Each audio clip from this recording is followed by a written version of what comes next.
ആത്മാവാം ദൈവമേ വരണേ, എന്റെ ഉള്ളിൽ വസിക്കാൻ വരണേ. ആത്മാവാം ദൈവമേ വരണേ, എന്റെ ഉള്ളിൽ വസിക്കാൻ വരണേ. ദാഹിച്ചു നിന്നെ ഞാൻ തേടുന്നു, സ്വർഗം തുറന്നിറങ്ങി വരണേ. ദാഹിച്ചു നിന്നെ ഞാൻ തേടുന്നു, സ്വർഗം തുറന്നിറങ്ങി വരണേ.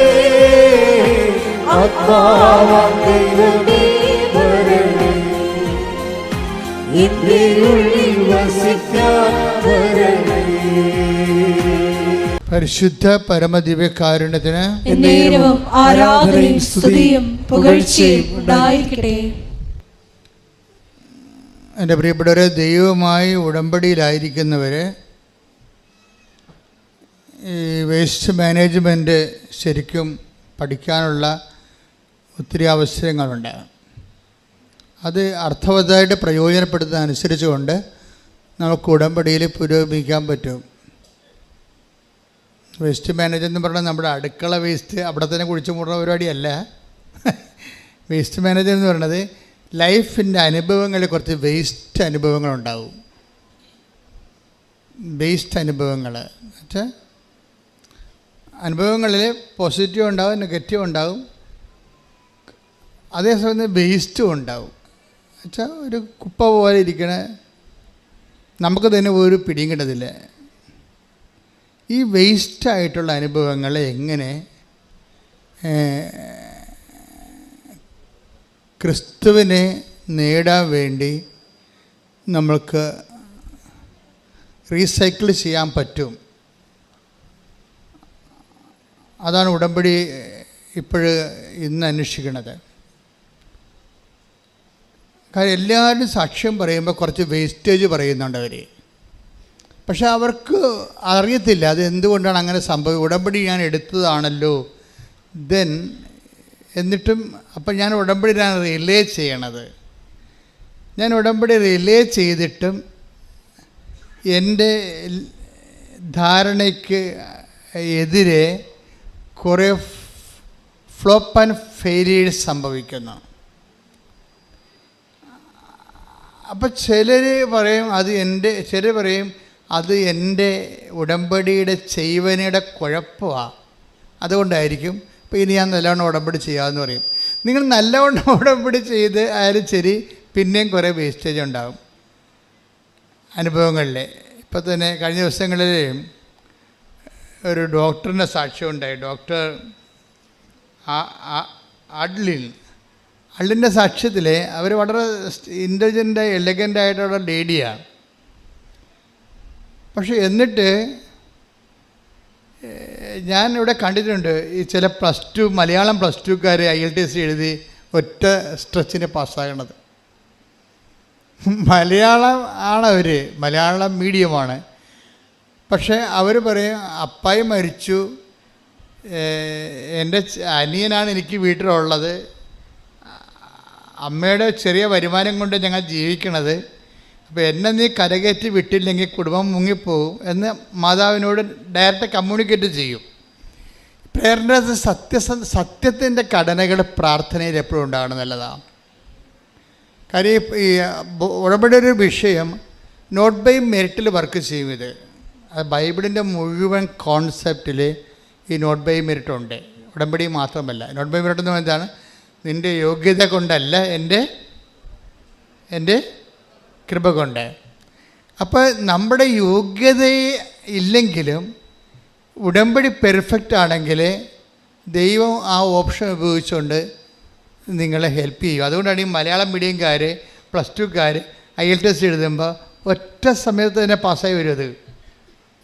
അത് കർത്താവിൻ്റെ ശക്തിയാലാണെന്ന് നമുക്ക് മനസ്സിലാകും. അപ്പോൾ ഈ സൈന്യത്താലും ശക്തിയാലും അല്ലാതെ കർത്താവിൻ്റെ കൃപയിൽ വർക്ക് ചെയ്യുന്ന കുറേ അനുഭവങ്ങൾ നമ്മുടെ ജീവിതത്തിലുണ്ട്. അത് ഉടമ്പടിയുടെ ഒരു തനത് ഫോർമുലയാണത്. പക്ഷെ ഞാൻ പറയണത് അതല്ല. നിങ്ങളതെല്ലാം കൃത്യമായിട്ട് ചെയ്താൽ, ഇപ്പോൾ ഈ എന്ത് ഡോക്ടർ അഡ്ലിന് എന്താ സംഭവിച്ചത്? അവർ MBBS ഡോക്ടറാണ്. ഇനിയിപ്പോൾ ഒരു MDക്കോ മറ്റെന്തിനോ എൻട്രൻസിന് വേണ്ടി വിദേശത്ത് പോയി പഠിക്കാൻ വേണ്ടിയുള്ള ഒരു തയ്യാറെടുപ്പിനാണ്. അതിനു വേണ്ടി അവരെന്താ ചെയ്യണത്? അതിന് 3 ടെസ്റ്റാണ് ഉള്ളത്. ഒരു ടെസ്റ്റ് IELTSൻ്റെ ടെസ്റ്റാണ്. അത് 2 പ്രാവശ്യം എഴുതിയിട്ട് അവർക്ക് കിട്ടിയില്ല. ഓക്കെ, വ്യത്യാസം കണ്ട. +2 കരുതി മലയാളം മീഡിയം IELTS എഴുതി പെട്ടെന്ന് കയറി പോകുന്നു. ഒരു MBBS ഡോക്ടർ എഴുതിയിട്ട് അത് കിട്ടണില്ല, 2ാമത്തെ പ്രാവശ്യം കിട്ടിയില്ല. ഉടമ്പടി എടുത്തിട്ട് പോലും അവർക്കത് കിട്ടിയില്ല. അപ്പോൾ നിങ്ങളെ സംബന്ധിച്ചിടത്തോളം അതൊരു പസിലായിട്ട് വരും. ഒരു കൊട്ടത്തേങ്ങ പോലെ ഇത് വെട്ടാനും പറ്റത്തില്ല, തുളക്കാനും പറ്റാത്ത അവസ്ഥ. What happen to me? അപ്പോൾ നമ്മുടെ ആത്മവിശ്വാസം ചോദ്യം ചെയ്യപ്പെടാം. ആത്മവിശ്വാസം ശരിക്കും പറഞ്ഞാൽ ഉടമ്പടിയുടെ ഒരു ദൈവശാസ്ത്രം അനുസരിച്ച് ആദ്യം ചോദ്യം ചെയ്യപ്പെടേണ്ടത് ആത്മവിശ്വാസം തന്നെയാണ്. കാര്യം ഈ ആത്മവിശ്വാസത്തിനൊരു കുഴപ്പമുണ്ട്. ആത്മവിശ്വാസം അതിൻ്റെ 1 ഡിഗ്രി കൂടിക്കഴിഞ്ഞാൽ അത് അഹന്തയായിട്ട് ഡെവലപ്പ് ചെയ്യും. അതാണ് ആത്മവിശ്വാസത്തിൻ്റെ കുഴപ്പം. ആത്മവിശ്വാസം ഒരു മാനുഷികമായ ഗുണമാണ്, പക്ഷേ അതൊരു പോസിറ്റീവ് ഗുണമാണ് ആത്മവിശ്വാസം. പക്ഷേ സ്പിരിച്വൽ മേഖലയിൽ ചിന്ത വരുമ്പോൾ, സ്പിരിറ്റ് വർക്ക് ചെയ്യുന്ന ഫോർമാറ്റിലേക്ക് വരുമ്പോൾ ഈ ആത്മവിശ്വാസം അതായത് കൂടിയ ആത്മവിശ്വാസമുള്ളവർ, കൂടിയ ആത്മവിശ്വാസത്തെക്കാൾ ശരിക്കും അവർക്കുള്ളത് അഹങ്കാരമാണ്. അവർ തന്നെ അറിയത്തില്ല അത് ആത്മവിശ്വാസമാണെന്ന് അവർ പറയണതേ ഉള്ളൂ. ശരിക്കും പറഞ്ഞാൽ ബേസിക്കായിട്ട് അവർക്കുള്ളത് അഹങ്കാരമാണ്. അഹങ്കാരം എന്ന് പറയുന്ന സംഭവം അഹം ക്യാരി ചെയ്യുന്നതാണ്. അത് എന്തെങ്കിലും ഭൗതികമായ ഒരു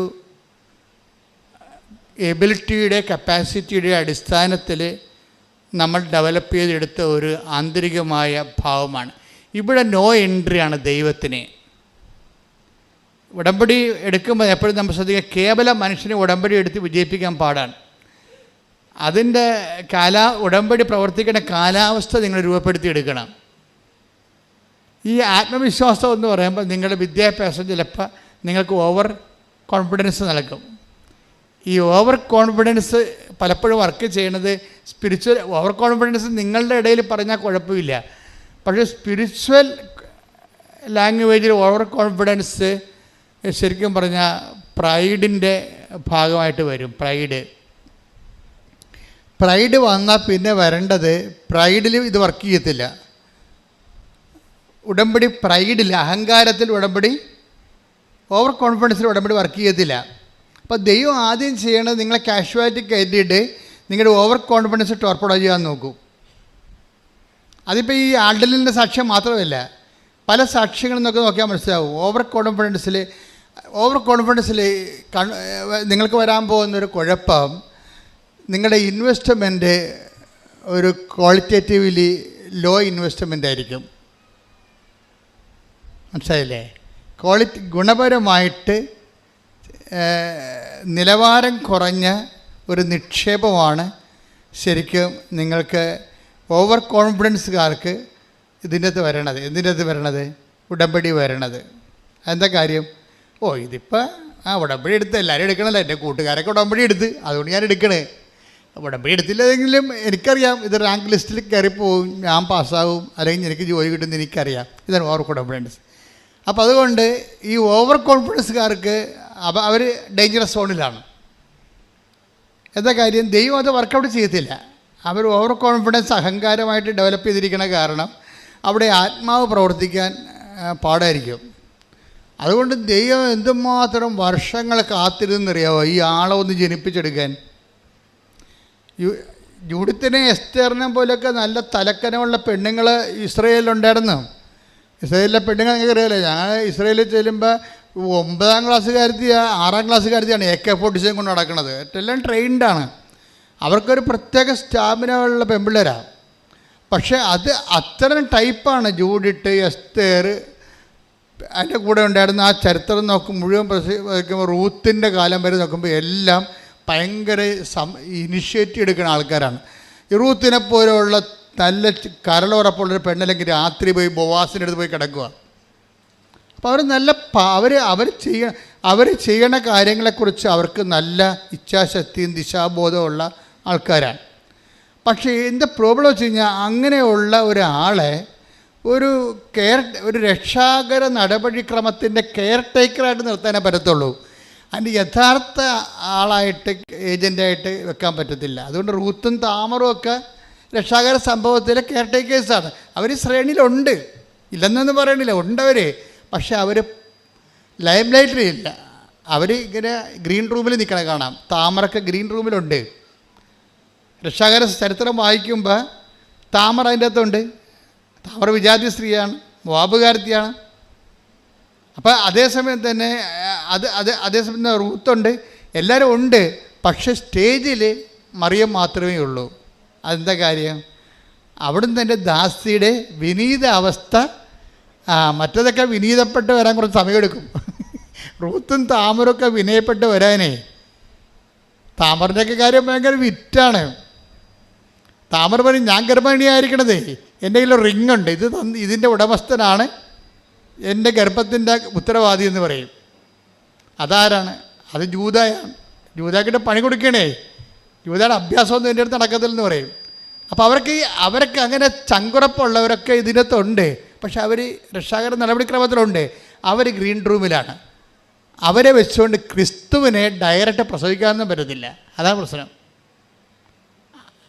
ഇപ്പോൾ ദാവീദിനെ പ്രസവിച്ചത് റൂത്ത് അല്ലെങ്കിൽ പോലും റൂത്ത് ദാവീദിൻ്റെ അമ്മുമ്മയാണ് ശരിക്കും പറഞ്ഞാൽ. അപ്പോൾ ദാവീദിൻ്റെ പോലും അമ്മുമ്മയാകാൻ റൂത്തിന് പറ്റണുള്ളൂ.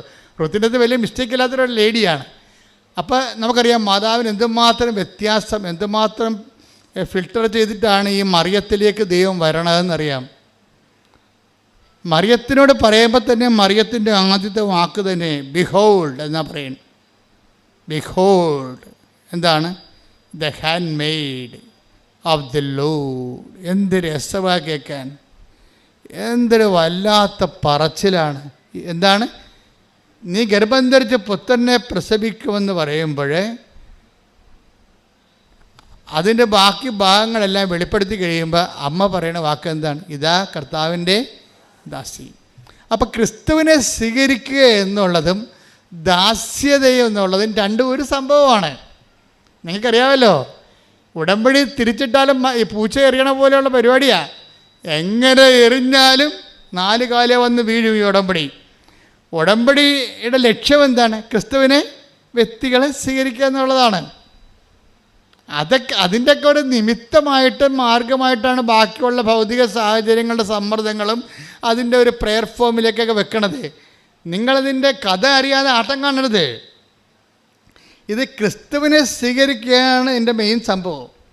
അപ്പം പക്ഷെ ആദ്യമേ അത് ലക്ഷ്യം വെച്ചാൽ നിങ്ങൾക്ക് വേസ്റ്റേജ് കുറഞ്ഞിരിക്കും. ഈ വേസ്റ്റ് നമ്മൾ ഉണ്ടാക്കണതാണേ, ഉടമ്പടി വേസ്റ്റ്. ഇപ്പം ഡോക്ടർ കണ്ടില്ലേ, അവർ MBBS ആണെങ്കിലും അവരാദ്യം MBBS ഡോക്ടർ ആദ്യം IELTS എഴുതി അവർ പറയണ 1/2 മാർക്കിനാണ് തോറ്റുപോയെന്ന്. 1/2 മാർക്കിന് തോറ്റാലും 50 മാർക്ക് തോറ്റാലും തോൽവി എന്നാണ് പറയണത്. അതാണ് സംഭവം. അവർ പറഞ്ഞ 1/2 മാർക്കിനാണ് ഞാൻ തോറ്റുപോയത്, അതാണ് സങ്കടം. 1/2 മാർക്കിന് തോറ്റാലും 5 മാർക്ക് തോറ്റാലും തോറ്റതാണ് സംഭവം. അപ്പം പിന്നെ ഇവരിവിടെ വാള് വെച്ച് കീഴടങ്ങണുണ്ട്. വാളും പരിചയം വെച്ച് കീഴടങ്ങും. എന്താണ്?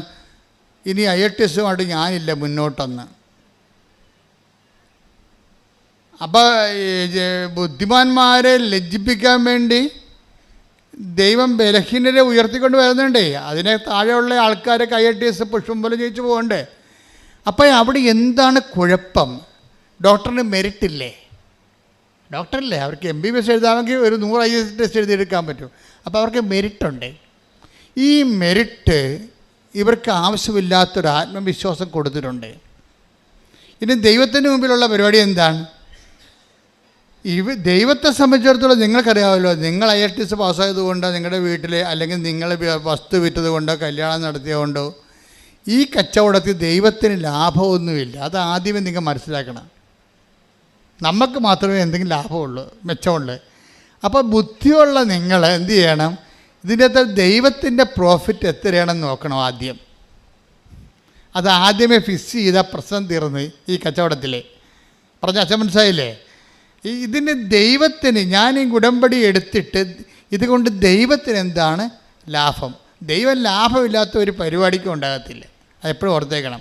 ക്രിസ്തുവിനെ വരെ നമുക്ക് തരുന്നതിൻ്റെ പിന്നിൽ നമ്മളെ വിലക്ക് വാങ്ങുന്നതിന് വേണ്ടി തന്നിരിക്കുന്നതാണ് ക്രിസ്തുവിനെ.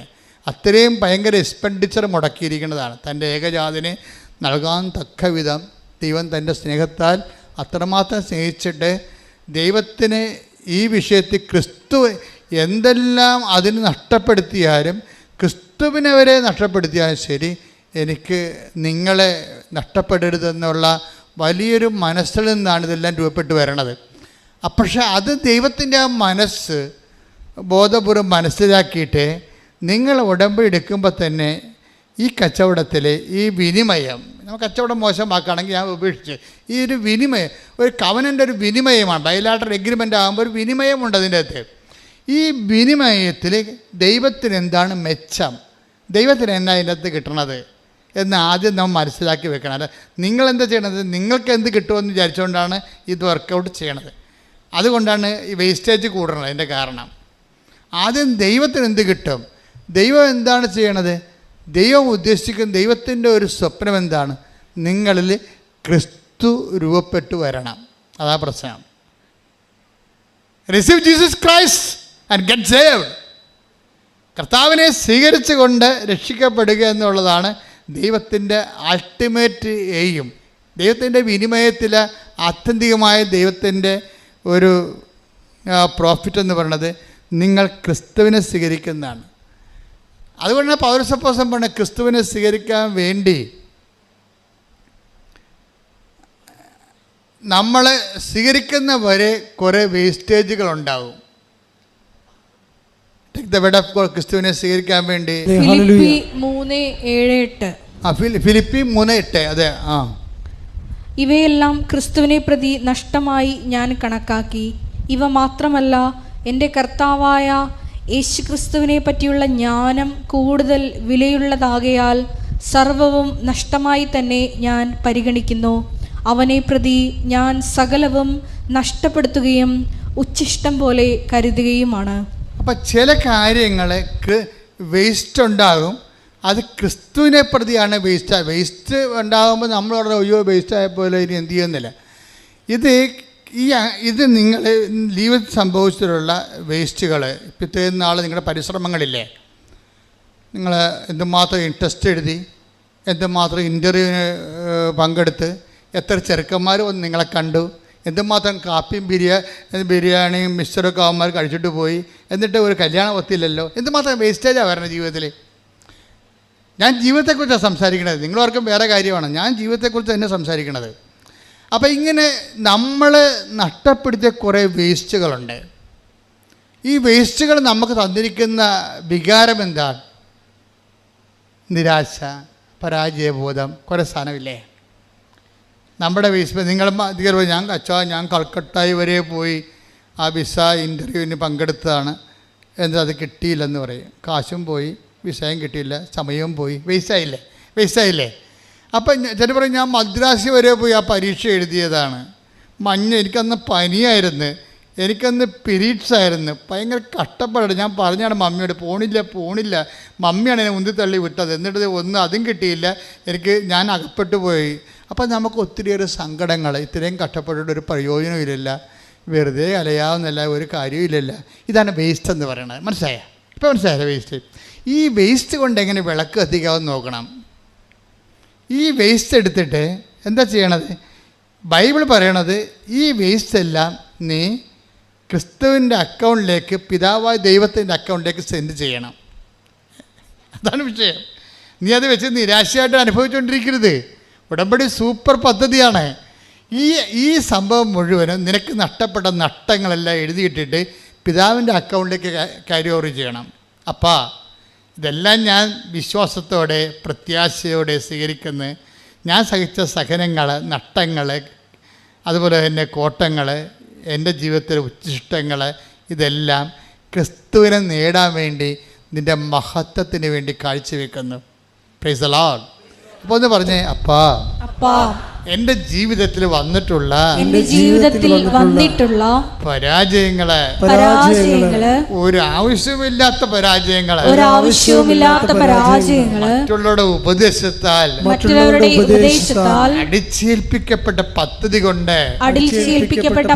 കൊണ്ട് ഞാൻ തന്നെ ഒരു തോൽവിയായി മാറിയ മുഹൂർത്തങ്ങളെ അപ്പാ ഇത്തരം ജീവിത ഉച്ഛിഷ്ടങ്ങളെ നിന്റെ നാമത്തിന്റെ മഹത്വത്തിനായി നിന്റെ പുത്രനെ സ്വീകരിക്കാൻ വേണ്ടി ഞാൻ നിന്നെ നിനക്ക് സമർപ്പിക്കുന്നു. ഈ വേദനകളെ സ്വീകരിച്ചുകൊണ്ട് നീ എന്നിൽ അപ്പാ ക്രിസ്തുവിനെ രൂപപ്പെടുത്തണമേ. ഈ വേദനകളെ വേസ്റ്റുകളെ സ്വീകരിച്ചുകൊണ്ട് അപ്പാ നീ എന്നിൽ ക്രിസ്തുവിനെ രൂപപ്പെടുത്തണമേ. അതായത് ഒരു കൺഫ്യൂഷൻ എപ്പോഴും ബൈബിള് സൂക്ഷിക്കുന്നത് ക്രിസ്തു എവിടുന്ന് വരുമെന്ന് അറിയത്തില്ലെന്ന് ബൈബിൾ പറയുന്ന ഒരു സംഭവമാണ്. സത്യമായ ഒരു ആധ്യാത്മിക അനുഭവമാണ്. ക്രിസ്തു എവിടുന്ന് നമ്മുടെ ജീവിതത്തിലൂടെ എവിടുന്നാണ് വരണമെന്ന് അറിയാൻ പറ്റത്തില്ലെന്ന്. ആരിലൂടെയാണ് ക്രിസ്തു നമ്മുടെ ജീവിതത്തിൽ വരണമെന്ന് അറിയത്തില്ല. Take the word of God. അതായത് യോഹന്നാൻ 7:27 എന്നാൽ ക്രിസ്തു വരുമ്പോൾ എവിടെ നിന്നാണ് വരുന്നതെന്ന് ആരും അറിയുകയില്ലല്ലോ. അതാണ് അങ്ങനെ ഒരു ക്രിസ്തുവിൻ്റെ വരവിന് അങ്ങനെ ഒരു ഫിനോമിനുണ്ട്. അതായത് എവിടുന്നാണ് വരിക, ആരിലൂടെയാണ് വരിക എന്നറിയത്തില്ലെന്ന്. കർത്താവ് എന്നിട്ട് പറയും അപ്രതീക്ഷിതമായ സമയത്തായിരിക്കും മനുഷ്യപുത്രൻ വരിക എന്ന് പറയും. മത്തായി 24:44 അതിനാൽ നിങ്ങളും തയ്യാറായിരിക്കണം. പറഞ്ഞേ, അതിനാൽ നിങ്ങളും തയ്യാറായിരിക്കണം. നിങ്ങൾ പ്രതീക്ഷിക്കാത്ത മണിക്കൂറിലായിരിക്കും നിങ്ങൾ പ്രതീക്ഷിക്കാത്ത മണിക്കൂറിലായിരിക്കും മനുഷ്യപുത്രൻ വരുന്നത്.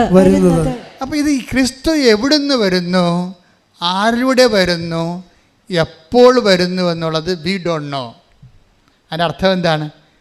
ക്രിസ്തു ആരിലൂടെയും വരാം, ക്രിസ്തു എപ്പോഴും വരാം. അതാണ് പ്രശ്നം. ഒന്ന് പറഞ്ഞേ ക്രിസ്തു ആരിലൂടെയും വരാം, എവിടെ നിന്നും വരാം, ഏത് സമയത്തും വരാം. അപ്പോഴെന്ന് വെച്ചാൽ നമ്മുടെ ഈ അനുഭവങ്ങളില്ലേ, നമ്മുടെ പാസീവ് ആൻഡ് നെഗറ്റീവ് എക്സ്പീരിയൻസ് ഇല്ലേ, അത് നിങ്ങൾ വളരെ ശ്രദ്ധിക്കണം. അത് നിങ്ങൾ ഓർക്കും വളരെ നല്ല. ഇവിടെ ഈ സാക്ഷ്യം പറഞ്ഞതെല്ലാം പോസിറ്റീവായിട്ടുള്ള ഗ്രീൻ ചാനലിലൂടെ ക്രിസ്തു വന്നതിൻ്റെതാണ് ഇല്ലേ. ഇത് ഭൗതിക നേട്ടങ്ങളെല്ലാം അങ്ങനെയാണ്. പക്ഷേ ആധ്യാത്മിക നേട്ടങ്ങളെ കൃപ സ്വീകരിക്കുന്നതെല്ലാം നെഗറ്റീവ് ചാനലിലൂടെയാണ് ക്രിസ്തു വരണത് പലപ്പോഴും. അത് എങ്ങനെ മനസ്സിലാക്കണത്?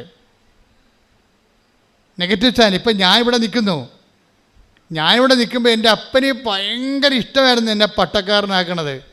പക്ഷേ ഞാൻ 10ാം ക്ലാസ് പാസ്സായപ്പോൾ 3 മാസം മുമ്പ് അപ്പം പോയി, യാത്രയായി, തീർന്നു. പിന്നെ എന്നെ കൊണ്ടുപോകാനും ആരുമില്ല. ഞാനൊരു നിക്കറിട്ട് സ്വന്തമായിട്ടാണ് സെമേരി ചേർന്നത്. ആരുമില്ലായിരുന്നു. എനിക്കറിയാവുന്ന ഒരു കർത്താവിൻ്റെ മാലാഖ ഉണ്ടായിരുന്നു. ആകപ്പാടെ കൊന്ത പോലും അറിയാൻ പാടില്ല. കർത്താവിൻ്റെ മാലാഖ എൻ്റെ അപ്പം പഠിപ്പിച്ചിട്ടുണ്ട് എന്നെ. ഞാൻ എവിടെ പോയാലും കർത്താവിൻ്റെ മാലാഖ ചൊല്ലിക്കൊണ്ടേ പോകത്തുള്ളൂ. പക്ഷെ അത് ഇത്രയും വലിയ പ്രാർത്ഥനയാണെന്ന് എനിക്കറിയത്തില്ല. ഇപ്പം എനിക്ക് മനസ്സിലായി. രക്ഷാകര സംഭവങ്ങൾ മനുഷ്യൻ മുട്ടയിൽ നിന്ന് മൊത്തം പ്രാർത്ഥിക്കേണ്ട പ്രാർത്ഥന കർത്താവിൻ്റെ മാലാഖയാണ്. എന്താണ്?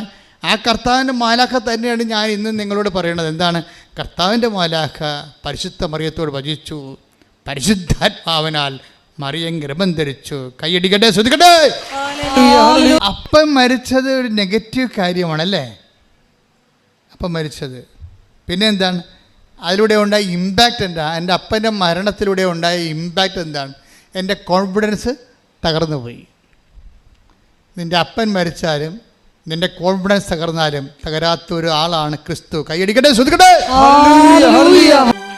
അപ്പം ഇങ്ങനെ ഒരു സിറ്റുവേഷനിലാണ് ഞാൻ സെമിനാരി തന്നെത്താൻ വന്ന് ചേർന്നത്.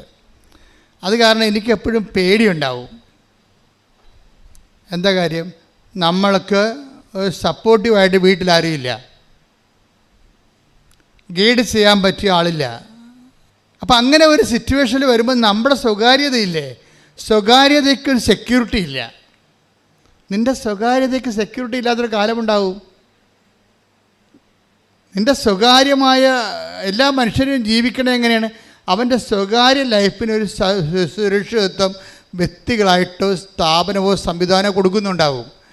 ഇതില്ലാതിരുന്ന കാരണം എനിക്ക് ആകപ്പാടെ ഉണ്ടായിരുന്ന സെക്യൂരിറ്റി, എൻ്റെ സ്വകാര്യ സെക്യൂരിറ്റി എൻ്റെ വിശ്വാസം മാത്രമാണ്. എൻ്റെ കുടുംബത്തിൽ നിന്ന് എനിക്ക് തന്ന വിശ്വാസം. ഞാൻ എപ്പോഴും സഭയുടെ പഠനം കൊണ്ട് ഫൈറ്റിങ്ങുള്ള ആളാണ്. എന്ന് വെച്ച് കഴിഞ്ഞാൽ കുടുംബമാണ് സഭ എന്ന് വിശ്വസിക്കുന്ന ഒരാളാണ് ഞാൻ. കാരണം കുടുംബത്തിൽ നിന്ന് കിട്ടാത്ത ഒന്നും ഇന്നും എൻ്റെ ജീവിതത്തിലില്ല. സെമിനാരി വന്നപ്പോൾ കിട്ടിയതെന്നൊക്കെ പറഞ്ഞത് ഇതിനെ ഒന്ന് അതിൻ്റെ ആശയങ്ങളെ കുറച്ചുകൂടി റീസണബിളാക്കാൻ വേണ്ടി അവർ കുറച്ച് ബുദ്ധിമുട്ടിയെന്നും സത്യമാണ്.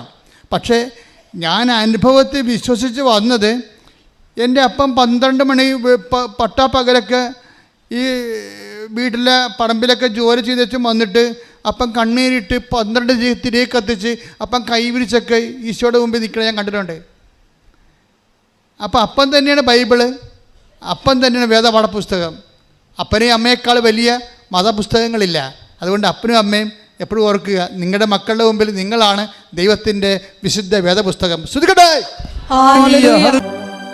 ഞാൻ കഴിഞ്ഞ ദിവസങ്ങളിൽ ഇവിടെ പ്രാർത്ഥിച്ചുകൊണ്ട് കുഞ്ഞിന് വേണ്ടി പ്രാർത്ഥിക്കുകയാണ്. ആ കുഞ്ഞിന് എന്തോ ചെവി കേൾക്കാൻ പാടില്ല. ആ കുഞ്ഞിന് വേണ്ടി പ്രാർത്ഥിക്കുമ്പോൾ എന്നോട് അമ്മ പറഞ്ഞത്, ചെവി മൊത്തമല്ല, അല്പം കേൾക്കാൻ പാടില്ല. പക്ഷേ അമ്മ എന്നോട് പറഞ്ഞത്, കുഞ്ഞിന് ഭയങ്കര പേടിയാണ് അച്ഛാ, ഇരുട്ടിനെ പേടി, സ്വരത്തിൽ സംസാരിച്ച പേടി, അതാണ് ചീട്ടൽ എഴുതി വെച്ചിരിക്കണത്. അപ്പോൾ ഞാൻ പ്രാർത്ഥിച്ചുകൊണ്ടിരിക്കുന്ന സമയത്ത് ഞാൻ പ്രാർത്ഥന ഇടയ്ക്ക് നിർത്തി. ഞാൻ പറഞ്ഞു, തള്ളേ, ആദ്യം നിങ്ങളുടെ നിലവിളി നിർത്ത്.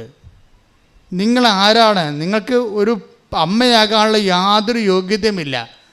കാര്യം ഞാൻ ഓൺ ദി സ്പോട്ടിലേ പറയത്തില്ല ആൾക്കാരോട്, പിന്നെ വെച്ചിട്ട് പറയാൻ നമുക്ക് ആളെ കിട്ടത്തില്ലല്ല. ഞാൻ പറഞ്ഞു, നിങ്ങൾക്ക് പ്രസവിക്കാനോ ഒരു കുഞ്ഞിനെ വളർത്താനോ ഒരു യോഗ്യതയുമില്ല. എന്താ കാര്യം? ഇവർ എന്തെങ്കിലും നിസ്സാര കാര്യമാകുമ്പോൾ തന്നെ ആനമൂത്രം പോലെ ഇങ്ങനെ നിലവിളിക്കാൻ തുടങ്ങും. ഈ പെറ്റ കുഞ്ഞ്, ആ കുഞ്ഞുനാൾ മുതൽ ഇവരുടെ കണ്ണും കരച്ചിലും കണ്ട് ആ കൊച്ചിൻ്റെ ആത്മവിശ്വാസം തകർന്നു പോയി. കുഞ്ഞിന് പേടിയായി.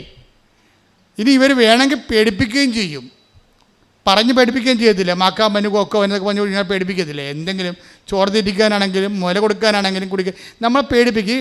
കുഞ്ഞുങ്ങളുടെ പേടിയെല്ലാം നിങ്ങൾ അമ്മമാരായിട്ട് പകർന്നിട്ടാണ്. പക്ഷെ ചില അമ്മമാരുണ്ട് നല്ല ചങ്കൂറ്റം പോലെ നിൽക്കും. കൊച്ചു താഴെ വീണാൽ പോലും ആ തരതാഴ്ത്തു എന്നുള്ളതാണ്. കൊച്ചുങ്ങളെ ആ വീഴും, അതൊക്കെ തരതാഴ്ത്തു എന്നുള്ളത്. നമ്മൾ ചെന്നാൽ മാത്രമേ നിലവിളിക്കത്തില്ല, അല്ലെങ്കിൽ ആ കൊച്ചു തരതാഴ്ന്നിട്ട് വരുവേ. നമ്മൾ എൻ്റെ അമ്മോ മകളെന്നും പറഞ്ഞാൽ ഓടി ചെല്ലുമ്പോഴത്തേനും കൊച്ചു കയറാൻ തുടങ്ങും. നമ്മൾ ചെല്ലാനുണ്ടെങ്കിൽ കയറാൻ തുടങ്ങും കൊച്ചിനെ, കാരണം സ്വരം കൂടും. നമ്മൾ മൈൻഡ് ചെയ്യില്ല. ആരും അമ്മ, നിങ്ങൾക്കറിയാമല്ലോ, അങ്ങോട്ടും ഇങ്ങോട്ടും കൊച്ചു നോക്കിയിട്ട് അങ്ങോട്ടും കൊച്ചു അമ്മനെ കണ്ടില്ലെങ്കിൽ തന്നെത്താൻ എന്നിട്ട് ഒരു സംഭവം. അപ്പം നമ്മൾ എപ്പോഴും ശ്രദ്ധിക്കേണ്ട കാര്യം, കുഞ്ഞുങ്ങളുടെ ആത്മവിശ്വാസം കെടുത്തണം ഒന്നും ചെയ്യരുത്, മാനുഷികമായ ഭാഷയെ പറഞ്ഞാൽ. പക്ഷേ ദൈവം തൻ്റെ പുത്രനെ നമുക്ക് നൽകുമ്പോൾ നമ്മുടെ ഈ മാനുഷികാവകാശം ചില സമയത്ത് ഡാമേജ് ചെയ്യും. അതിൻ്റെ ഉദ്ദേശം എന്ന് വെച്ച് കഴിഞ്ഞാൽ, നീ ക്രിസ്തുവിനെ സ്വീകരിക്കാൻ വേണ്ടി മാനുഷികമായ ഒരു അഹങ്കാരത്തിൽ ക്രിസ്തുവിനെ സ്വീകരിക്കാൻ പറ്റത്തില്ല. താമറിനായാലും റൂത്തിനായാലും ഒക്കെ ഈ മനുഷ്യാത്മാവ് ലോകാത്മാവിത്തിൽ കൂടുതലാണ്. അതുകൊണ്ട് മറിയത്തിൻ്റെ അടുത്ത് വന്നപ്പോൾ മറിയം ആണ് ഒത്ത ആളായിട്ട് ദൈവത്തിന് കിട്ടിയത്. മറിയം ചില്ലറപ്പുള്ളിയല്ലേ. മറിയം എന്തെങ്കിലും പറഞ്ഞാൽ സമയമായെന്ന് മറിയം പറഞ്ഞാൽ എന്തുകൊണ്ടാണ് കർത്താവും പറയണത്? ആ സമയമായെന്ന് അമ്മ പറഞ്ഞാൽ സമയമായി എന്ന് പറഞ്ഞാൽ എന്താ? മറിയത്തിനെ വിട്ടങ്ങനെ ദൈവത്തിന് ചെയ്യാൻ പറ്റത്തില്ല. എത്ര 4000 കൊല്ലത്തെ സ്ത്രീകളെ മുഴുവനും ഇൻ്റർവ്യൂ ചെയ്ത് മാറ്റിയിട്ടല്ലേ ഈ ആളെ എടുത്തിരിക്കണത്. അപ്പോൾ ആൾ ചില്ലറപ്പുള്ളിയൊന്നും അല്ലല്ലോ. അതാണ് വിഷയം. ആളെ മനസ്സിലാക്കണം നമ്മൾ ആദ്യം. അപ്പോൾ എന്താ സംഭവിച്ചതെന്ന് വെച്ചാൽ, അമ്മ പറഞ്ഞു, അപ്പാ പറഞ്ഞത് എനിക്ക് മനസ്സിലായി, ഇത് നല്ല റിസ്ക്കുള്ള പരിപാടിയാണ്, ഇത് 10-33 കൊല്ലത്തെ പദ്ധതിയാണ്, ഇത് ചോരയും കണ്ണീരും മാത്രമേ ഈ പദ്ധതിയിലുള്ളൂ. ഞാൻ കുരിശിന് ചുവട് വരെ നിൽക്കണമെന്നൊക്കെ എല്ലാം കാരണം ഹൃദയത്തിൽ സംഗ്രഹിച്ചു എന്ന് പറയുമ്പോഴേ ടോപ്പ് വെളിപാട് നടക്കുമ്പോൾ അമ്മ ഉടനെ അതിനെക്കുറിച്ച് സംസാരിക്കത്തില്ല. കാര്യം സംസാരിച്ചുകൊണ്ട് കാര്യമില്ലാത്ത വിഷയമാണ്. അതെന്ത് ചെയ്യും? അമ്മ അത് ഹൃദയത്തിൽ സംഗ്രഹിക്കും. കുരിശിൻ്റെ അംശമുള്ള നമ്മുടെ പെസഹ അപ്പത്തിലൊക്കെ കുരിശ് വെച്ച് വരത്തില്ലേ? അപ്പോൾ കുരിശ് വെച്ച് വരുന്ന അനുഭവങ്ങളുണ്ട്. അതിൽ തന്നെ കുരിശ് വെച്ച് വരുന്ന അനുഭവങ്ങളുണ്ട്. കുരിശ് വെച്ച് വരുന്ന അനുഭവങ്ങൾ അമ്മ കഴിച്ചാൽ പിന്നെ മിണ്ടത്തില്ല. അമ്മ മിണ്ടാണ്ടിരിക്കും. എന്താ കാര്യം? ഇത് കാൽവരി വരെ പോകുന്ന ഒരു പദ്ധതിയാണിത്. ചെറിയ യാത്രയല്ല. ഇതിപ്പോൾ ടൈമിൽ ചെയ്ത് തീർക്കാനുള്ളതല്ല. അതുകൊണ്ട് ഹൃദയത്തിൽ സംഗ്രഹിച്ച് അതേക്കുറിച്ച് ധ്യാനിച്ചുകൊണ്ടിരിക്കും. ഈ ധ്യാനം ആദ്യം തുടങ്ങിയ മംഗളവാർത്ത സമയത്തിലാണ്. മംഗളവാർത്തയിൽ പെട്ടെന്ന് അമ്മ പറഞ്ഞു, അപ്പ പറഞ്ഞ എല്ലാം എനിക്ക് മനസ്സിലാകുന്നുണ്ട്, പരിശുദ്ധാത്മാവിനോട് പറയണ്ടേ, എനിക്കിതിനകത്ത് ഒന്നേ പറയുന്നുള്ളൂ, ഇനി എന്തെല്ലാമൊക്കെ കാഷ്വാലിറ്റി ഉണ്ടായാലും behold the hand made of the Lord, ഇതാ കർത്താവിൻ്റെ ദാസി. പിന്നെന്ത് ചെയ്യണം? നിൻ്റെ വചനം പോലെ എന്നിൽ നിറവേറട്ടെ. അപ്പോഴേ ക്രിസ്തുവിനെ സ്വീകരിക്കാൻ വേണ്ടി എന്താണ് ചെയ്യേണ്ടതെന്ന് അമ്മയാണെന്ന് ലോകത്തോട് പറയണത്. എന്താണ് കാര്യം? മറിയം ദാവീദിൻ്റെ വംശത്തിൽ ജനിച്ചു, രാജകീയമായിട്ടുള്ള കുടുംബ പാരമ്പര്യമുണ്ട്, തറവാട്ട മഹിമയുണ്ട്. മറിയം ആസാനൊന്നും പറയണില്ല. ബൈബിളാണ് ലൂക്കായും മത്തായും ഒക്കെ മറിയത്തിൻ്റെ രാജകീയമായിട്ടുള്ള പാരമ്പര്യമൊക്കെ പറയണത്, തറവാട്ട മഹിമ പറയണത്. അമ്മ പറഞ്ഞ് ഈ തറവാട്ട മഹിമ പുസ്തകത്തിലെ പശു പോലെയാണ്, ഇതൊന്നും പുല്ല് തിന്നത്തില്ല. നമുക്കറിയാം നിൻ്റെ മഹിമകളൊന്നും പുല്ല് തിന്നത്തില്ല. അതുകൊണ്ട് അമ്മ എന്ത് പറയും? ആ സംഭവമൊക്കെ ഞാൻ ഇവിടുന്ന് മാറ്റണത്. എനിക്കിതേ പറയാനുള്ളൂ, ഇതാ കർത്താവിൻ്റെ ദാസി. നിങ്ങൾ പരാജയപ്പെടുമ്പോഴും തോക്കുമ്പോഴും അമ്മയോട് ചേർന്ന് ആ പ്രാർത്ഥന പ്രാർത്ഥിക്കണം. എന്താണ്? ഇതാ കർത്താവിൻ്റെ ദാസി, നിൻ്റെ വചനം പോലെ എന്നിൽ നിറവേറട്ടെ. അപ്പോഴെന്ത് പറയും? അപ്പോൾ നീ ക്രിസ്തുവിനെ നീ സ്വീകരിച്ചിരിക്കും. കയ്യടിക്കടെ സ്തുതിക്കടെ ഹല്ലേലൂയ. പരിശുദ്ധ പരമദിവ്യകാരുണ്യത്തിന് ഡോക്ടർ അള്ളിൻ ആ സാക്ഷ്യത്തിലെ കൂടെ പറയുന്നൊരു കാര്യമുണ്ട്. അതെന്ന് എല്ലാം പറഞ്ഞു തീർന്നിട്ട് ഞാൻ സാക്ഷ്യത്തിൻ്റെ ഓരോ ഭാഗങ്ങൾ ഈശോ തരണമനുസരിച്ചിട്ട് ഞാൻ നിങ്ങളോട് ഷെയർ ചെയ്യാം. ഇവർ അവസാനം പറയുന്ന ഭാഗമാണ് ഇപ്പം എൻ്റെ മനസ്സിൽ വരുന്നത്. ഇവർ പറയണത് എല്ലാം പറഞ്ഞു കഴിഞ്ഞിട്ട് ഇവർ പറയും, നിങ്ങൾക്ക് ഇതൊരു സാക്ഷ്യമാകാം, പക്ഷേ എനിക്കിതൊരു ജീവിതമാണ്. എന്ത് രസം കേൾക്കാൻ. അപ്പോൾ എന്ത് ചിന്തിച്ചാണ് അവർ പറയണത്? നിങ്ങൾക്ക് പലരും പറയണ പോലെ ഇതൊരു സാക്ഷ്യമായിട്ട് വരും, പക്ഷേ എന്നെ സംബന്ധിച്ചിടത്തോളം ഇതൊരു ജീവിതമാണ്. ഞാൻ ക്രിസ്തുവിനെ നേടാൻ വേണ്ടി ദൈവം എന്നെ വ്യത്യസ്തങ്ങളായ ട്രീറ്റ്മെൻറ്റിലൂടെ കടത്തിക്കൊണ്ടു പോകുന്ന എൻ്റെ ജീവിതമാണിത്. കാരണം ദൈവത്തെ സംബന്ധിച്ചിടത്തോളം ക്രിസ്തുവിനെ സ്വീകരിക്കാൻ ഒരു വ്യക്തിക്ക് ഒരു ഇൻഫ്രാസ്ട്രക്ചർ അല്ലെങ്കിൽ ഒരു ഭൗതികമായ സാഹചര്യം ഉണ്ടെന്ന് കണ്ടാൽ അത് ശരി പറയല്ലോ, ഈ പ്രാർത്ഥിച്ചാൽ പിന്നെയും പ്രശ്നം കൂടുകയേ ഉള്ളെന്ന് ചില ആൾക്കാർ പറയും. ചില വിഡ്ഢികൾ പറയത്തില്ലേ, ഇനി പ്രാർത്ഥിച്ചു കഴിഞ്ഞാൽ പ്രശ്നം കൂടുകയാണല്ലോ ആൾക്കാർ പറയണത്. ചിലർക്കത് ശരിയാണ്. എന്താ കാര്യം വെച്ച് കഴിഞ്ഞാൽ, നിങ്ങൾ ഓക്കെയാണെങ്കിൽ നിങ്ങളൊക്കെ ക്രിസ്തുവിനെ നേടാനുള്ള ഒരു കൂടുതൽ ഒരു ചാൻസ്, ഒരു പരുവപ്പെടൽ ഉണ്ടെങ്കിൽ, ഒരു 30 മേനി വിളയുമെങ്കിൽ ക്രിസ്തു നോക്കും അത് 60 മേനിയാക്കാൻ പറ്റുമോ എന്ന് നോക്കും.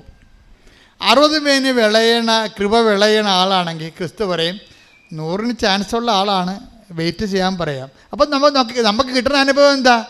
നെഗറ്റീവ് അനുഭവങ്ങളാണ്. നമ്മളപ്പോൾ എന്ത് ബുദ്ധിയില്ലാത്തത് പറയും, ഞാൻ ഇത്രയും പ്രാർത്ഥിച്ചു, ഉപവസിച്ച് രോഗികളെ കണ്ട് അവരെ പരിചയിച്ചിട്ട് അവസാനം ഇതൊന്നും ചെയ്യാത്ത ആൾക്കാർക്കാണല്ലോ നേട്ടങ്ങളും സാക്ഷ്യങ്ങളും. എന്നെയൊക്കെ സംബന്ധിച്ച് അത്തരം വളർച്ച എനിക്കില്ലല്ലോ എന്ന് പറയും. ശരിയാണത്, ശരി, തെറ്റില്ല അതിനകത്ത്.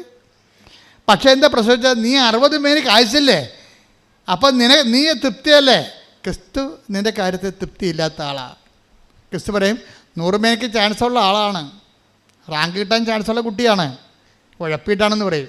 അപ്പോൾ ടീച്ചർമാർ പറയത്തില്ലേ മോഡൽ എക്സാം കഴിയുമ്പോൾ പറയന്തേ റാങ്ക് കിട്ടാൻ ചാൻസുള്ള ആളാണ് കേട്ടോ, ഉഴപ്പരുതേ, സ്കൂളിൻ്റെ പേര് കളയരുതേ എന്ന് പറയും. ടീച്ചർമാർ പറയും. അവരെ കുറ്റം പറയാൻ പറ്റത്തില്ല, അവരുടെ അധ്വാനമല്ലേ. അവരുടെ സ്കൂളിന് പേരുണ്ടെങ്കിൽ മാത്രമേ ആ സ്കൂളിലേക്ക് പിള്ളേരെ വിടത്തുള്ളൂ. മാതാപിതാക്കന്മാർക്ക് അവിടെ ജീവൽ പ്രശ്നമാണ്. അവിടെ മാത്രമല്ല അവിടെ സ്ഥാപനത്തിന് ജീവപ്രശ്നമാണ്. എന്ന് വെച്ച് കഴിഞ്ഞാൽ സ്ഥാപനത്തിൻ്റെയും അത് പഠിക്കുന്ന പഠിപ്പിക്കുന്ന ടീച്ചർമാരുടെ എല്ലാവരുടെയും ഭാവിയാണ്. അതുകൊണ്ട് കുഞ്ഞുങ്ങളുടെ നിലവാരത്തിൽ നിലർത്തുക എന്നുള്ളത് പ്രധാനപ്പെട്ട കാര്യം തന്നെയാണ്. പക്ഷെ അതുകൊണ്ട് അതുപോലെ തന്നെ ദൈവത്തെ സംബന്ധിച്ചിടത്തോളം നിനക്ക് സാധാരണ ലേഡീസിനോട് സാധാരണ പുരുഷന്മാരോട് ചെയ്യുന്നതിനേക്കാൾ കുറച്ചുകൂടി നെഗറ്റീവായിട്ട് നീതിയില്ലാതെ ദൈവം നിന്നോട് ചെയ്തെന്ന് വിചാരിച്ചോ? നീതിയില്ലാതെ ദൈവം നിന്നോട് ചെയ്തെന്ന് വിചാരിച്ചോ? എന്നിട്ടും നീ ഒരു വാക്കും മിണ്ടണില്ല. അത് ദൈവമല്ലേ, ദൈവത്തിന് ഇഷ്ടംപോലെ ചെയ്യത്തില്ല, ദൈവം കൈവിട്ട് കളയത്തില്ല, അതൊക്കെ ദൈവമല്ലേ, ഞാനെന്തിനാ അതൊക്കെ പറയണത്, കർത്താൻ ഇഷ്ടംപോലെ. അപ്പോഴേ ദൈവത്തിന് മനസ്സിലാവും ഇത് 30 മേനിയാണല്ലോ ഈ സംഭവം, ഇതിനെ 60 മേനിയാക്കാൻ ചാൻസ് ഉണ്ടല്ലോ എന്ന് പറയും. കാര്യം ഭൗതിക വിഷയങ്ങൾ വെച്ചുകൊണ്ട് ദൈവത്തെ അളക്കാതിരിക്കുകയും പരാജയങ്ങളെ ദൈവത്തിൻ്റെ നാമത്തിൽ ആശ്രയിച്ചുകൊണ്ട് അപ്പോഴും വിശ്വാസത്തെ മുൻതൂക്കം കൊടുച്ചുകൊണ്ട് ദൈവത്തെ മഹത്വപ്പെടുത്തി ജീവിക്കുമ്പോൾ അവർക്ക് പിന്നെയും ക്ലേശങ്ങളുണ്ടാവും. അത് തീർച്ചയായിട്ടും ഉണ്ടാവും. എനിക്ക് ഈ ശരീരത്തിൽ 4-5 രോഗങ്ങളുണ്ട്, നിങ്ങൾക്കറിയാമല്ലോ. അപ്പോൾ അങ്ങനെ വരുമ്പോൾ എന്തുകൊണ്ടാണ് നിങ്ങൾ പ്രാർത്ഥിക്കുമ്പോൾ പഠനം നിങ്ങൾ കേൾക്കും, ഞാൻ പ്രാർത്ഥിച്ച അപ്പോൾ തന്നെ അമ്മ 2 പഞ്ഞെടുത്ത് അമ്മ 2 ചെവിയിലും വെച്ചോണ്ടിരിക്കും, എല്ലാം പറഞ്ഞാൽ എന്ന് ചോദിക്കും, മിണ്ടത്തില്ല. ഞാൻ ഈ അഭ്യാസം എനിക്ക് നേരത്തെ അറിയാവുന്ന കാരണം ഞാൻ അങ്ങനെ പറയാറുമില്ല. ഞാൻ ശുശ്രൂഷ മര്യാദ കൊണ്ടുപോയി ഉള്ള ശക്തി തന്നാൽ മതി, വേറെ പ്രശ്നങ്ങളൊന്നും ഇല്ലെന്ന് പറയും. കാര്യം എന്താ, ആളെ ഞാൻ നേരെ കണ്ടതാണ്, എനിക്കറിയാം ഈ ജീവിതം പുച്ചുക്കും ചൂണ്ടാൻ പോവാണെന്ന്. നമുക്ക് ലഭിക്കാതിരിക്കുന്ന മഹത്വത്തെ കുറിച്ച് ഓർക്കുമ്പോൾ ഇന്നത്തെ കഷ്ടതകൾ തുലം നിസ്സാരമാണ്. കൈയടിച്ച് തുതിക്കട്ടെ. റോമ 8:18 നമുക്ക് വെളിപ്പെടാനിരിക്കുന്ന മഹത്വത്തോട് തുലനം ചെയ്യുമ്പോൾ നമുക്ക് വെളിപ്പെടാനിരിക്കുന്ന മഹത്വത്തോട് തുലനം ചെയ്യുമ്പോൾ ഇന്നത്തെ കഷ്ടതകൾ നിസ്സാരമാണെന്ന് ഞാൻ കരുതുന്നു. ബൈബിൾ ഈ തുലനം ചെയ്യുന്നതിന് കമ്പാരിറ്റീവ് നടത്തുന്നത്, ഈ താരതമ്യം ചെയ്യുന്നതിന് ബൈബിൾ എതിരാണ്, വിഡ്ഢികളാണെന്നാണ് പറയണത്. താരതമ്യം ചെയ്യാൻ ആൾക്കാർ ഭൗതികമായ വിഷയങ്ങളെ മാനദണ്ഡങ്ങളെ വെച്ച് താരതമ്യം ചെയ്യരുത്. 2 Corinthians 10:12 ആത്മപ്രശംസ നടത്തുന്നവരുടെ ഗണത്തിൽ പെടാനോ, ആത്മപ്രശംസ നടത്തുന്നവരുടെ ഗണത്തിൽപ്പെടാനോ ഞങ്ങളെ അവരോട് താരതമ്യം ചെയ്യാനോ ഞങ്ങൾ തുനിയുന്നില്ല. പരസ്പരം അളക്കാനും തുലനം ചെയ്യാനും സാഹസപ്പെടുന്ന വിഡ്ഢികളാണ് അവർ. അപ്പോൾ പരസ്പരം അളക്കുകയും തുലനം ചെയ്യുകയും ചെയ്യുന്നവരെ, ഇപ്പോൾ ഈ തുലനം ചെയ്യുന്നതിനെക്കുറിച്ച് ഇപ്പോൾ നിങ്ങൾ പറയത്തില്ലേ, ഞാനോ വരരുത് നീയോ വരരുത്. അതുപോലെ തന്നെ വീടുകൾ തമ്മിൽ തുലനം ചെയ്യും, കാറുകൾ തമ്മിൽ തുലനം ചെയ്യും. നിങ്ങൾ ഉടമ്പടി എടുക്കുകയും ജഡിക മനുഷ്യരായി തുടരുകയും ചെയ്യും. അതുകൊണ്ടാണ് ക്രിസ്തുവിന് നിങ്ങൾക്കൊന്നും ചെയ്യാൻ പറ്റാതെ വരുന്നത്. കാര്യം എന്താണ്, പരസ്പരം ജഡിക മനുഷ്യരാണോ അല്ലയോ എന്നറിയണമെങ്കിൽ നിങ്ങളെ ശരിക്കും പേരുകെട്ട വായി നോക്കികളായിരിക്കും. ശരിക്കും പറഞ്ഞാൽ വായി നോക്കികളെന്ന് പറഞ്ഞു കഴിഞ്ഞാൽ ഈ അണിൻ്റെ പെണ്ണിൻ്റെ മുഖത്ത് നോക്കണമല്ല, പുറത്തിറങ്ങിയ നിങ്ങളുടെ അടുത്തുള്ള വീടൊക്കെ എത്ര നിലയുണ്ട്, അവിടെ വീട്ടിൽ ചെല്ലുമ്പോൾ എത്ര മുറിയുണ്ട്, അവിടെ കാർ ഏത് കമ്പനിയാണ് എന്നൊക്കെ നോക്കണം. അതാണ് വായി നോട്ടം എന്ന് പറയുന്നത്. ഇനി വായി നാറ്റം എന്നും പ്രധാനമുണ്ട്. പല്ല് തേക്കാതെ നടക്കണ വായിക്കല്ല. എന്ത് പറഞ്ഞാലും ആൾക്കാരുടെ കുറ്റം പറയണ വായി നാറ്റം എന്ന് പറയണത്. ഈ ഉടമ്പടി എടുത്തിട്ട് വായി നോട്ടവും വായി നാറ്റവും ഉണ്ടെങ്കിൽ കുറച്ച് താമസിക്കും ഈ ഉടമ്പടി റൈപ്പായി എടുക്കാൻ. കാര്യം നിങ്ങൾ ജഡിക മനുഷ്യരാണെന്ന് ദൈവം പറയും. കാര്യം നിങ്ങൾ തുലനം ചെയ്യുന്നു. ഇപ്പം നിങ്ങൾ കെട്ടിയെടുത്ത് കാനഡയിൽ പോകാൻ പോണത് ആൻറ്റിയുടെ മക്കൾ പോയത് കൊണ്ടല്ലേ. അവർ മര്യാദയ്ക്ക് എവിടെയെങ്കിലും ഉദ്യോഗസ്ഥൻ മേടിച്ചെങ്കിൽ അത് നിങ്ങൾ പോകത്തില്ല.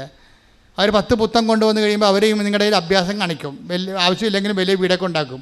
അപ്പോൾ പിന്നെ നാട്ടുകാർ നോക്കുമ്പോൾ നിങ്ങളുടെ വീടാണെന്ന് പറഞ്ഞാൽ ആ വീട്ടിൽ കയറി ഞങ്ങളെ നിങ്ങളുടെ വീടാണെന്ന് വിചാരിച്ച് അവിടെ പോയെന്ന് പറയും. വല്ല കാര്യമുണ്ടാ? പിന്നെ നിങ്ങൾ അവിടെ നിർത്തിക്കൊണ്ട് അവിടെ തന്തയ്ക്ക് വിളിക്കും. അപ്പോൾ ഉടമ്പടി പഴയ മനുഷ്യരായിട്ട് തുടരുന്ന ഒത്തിരി ആൾക്കാരുണ്ട്. ഉടമ്പടി പുതുക്കുന്നതിൻ്റെ ഉദ്ദേശിക്കുക എന്ന് പറയുന്നത് നിങ്ങൾ ആ പേപ്പർ കൊണ്ടൊന്ന് ടിക്ക് ചെയ്യുന്നതല്ല ഉദ്ദേശിക്കുന്നത്.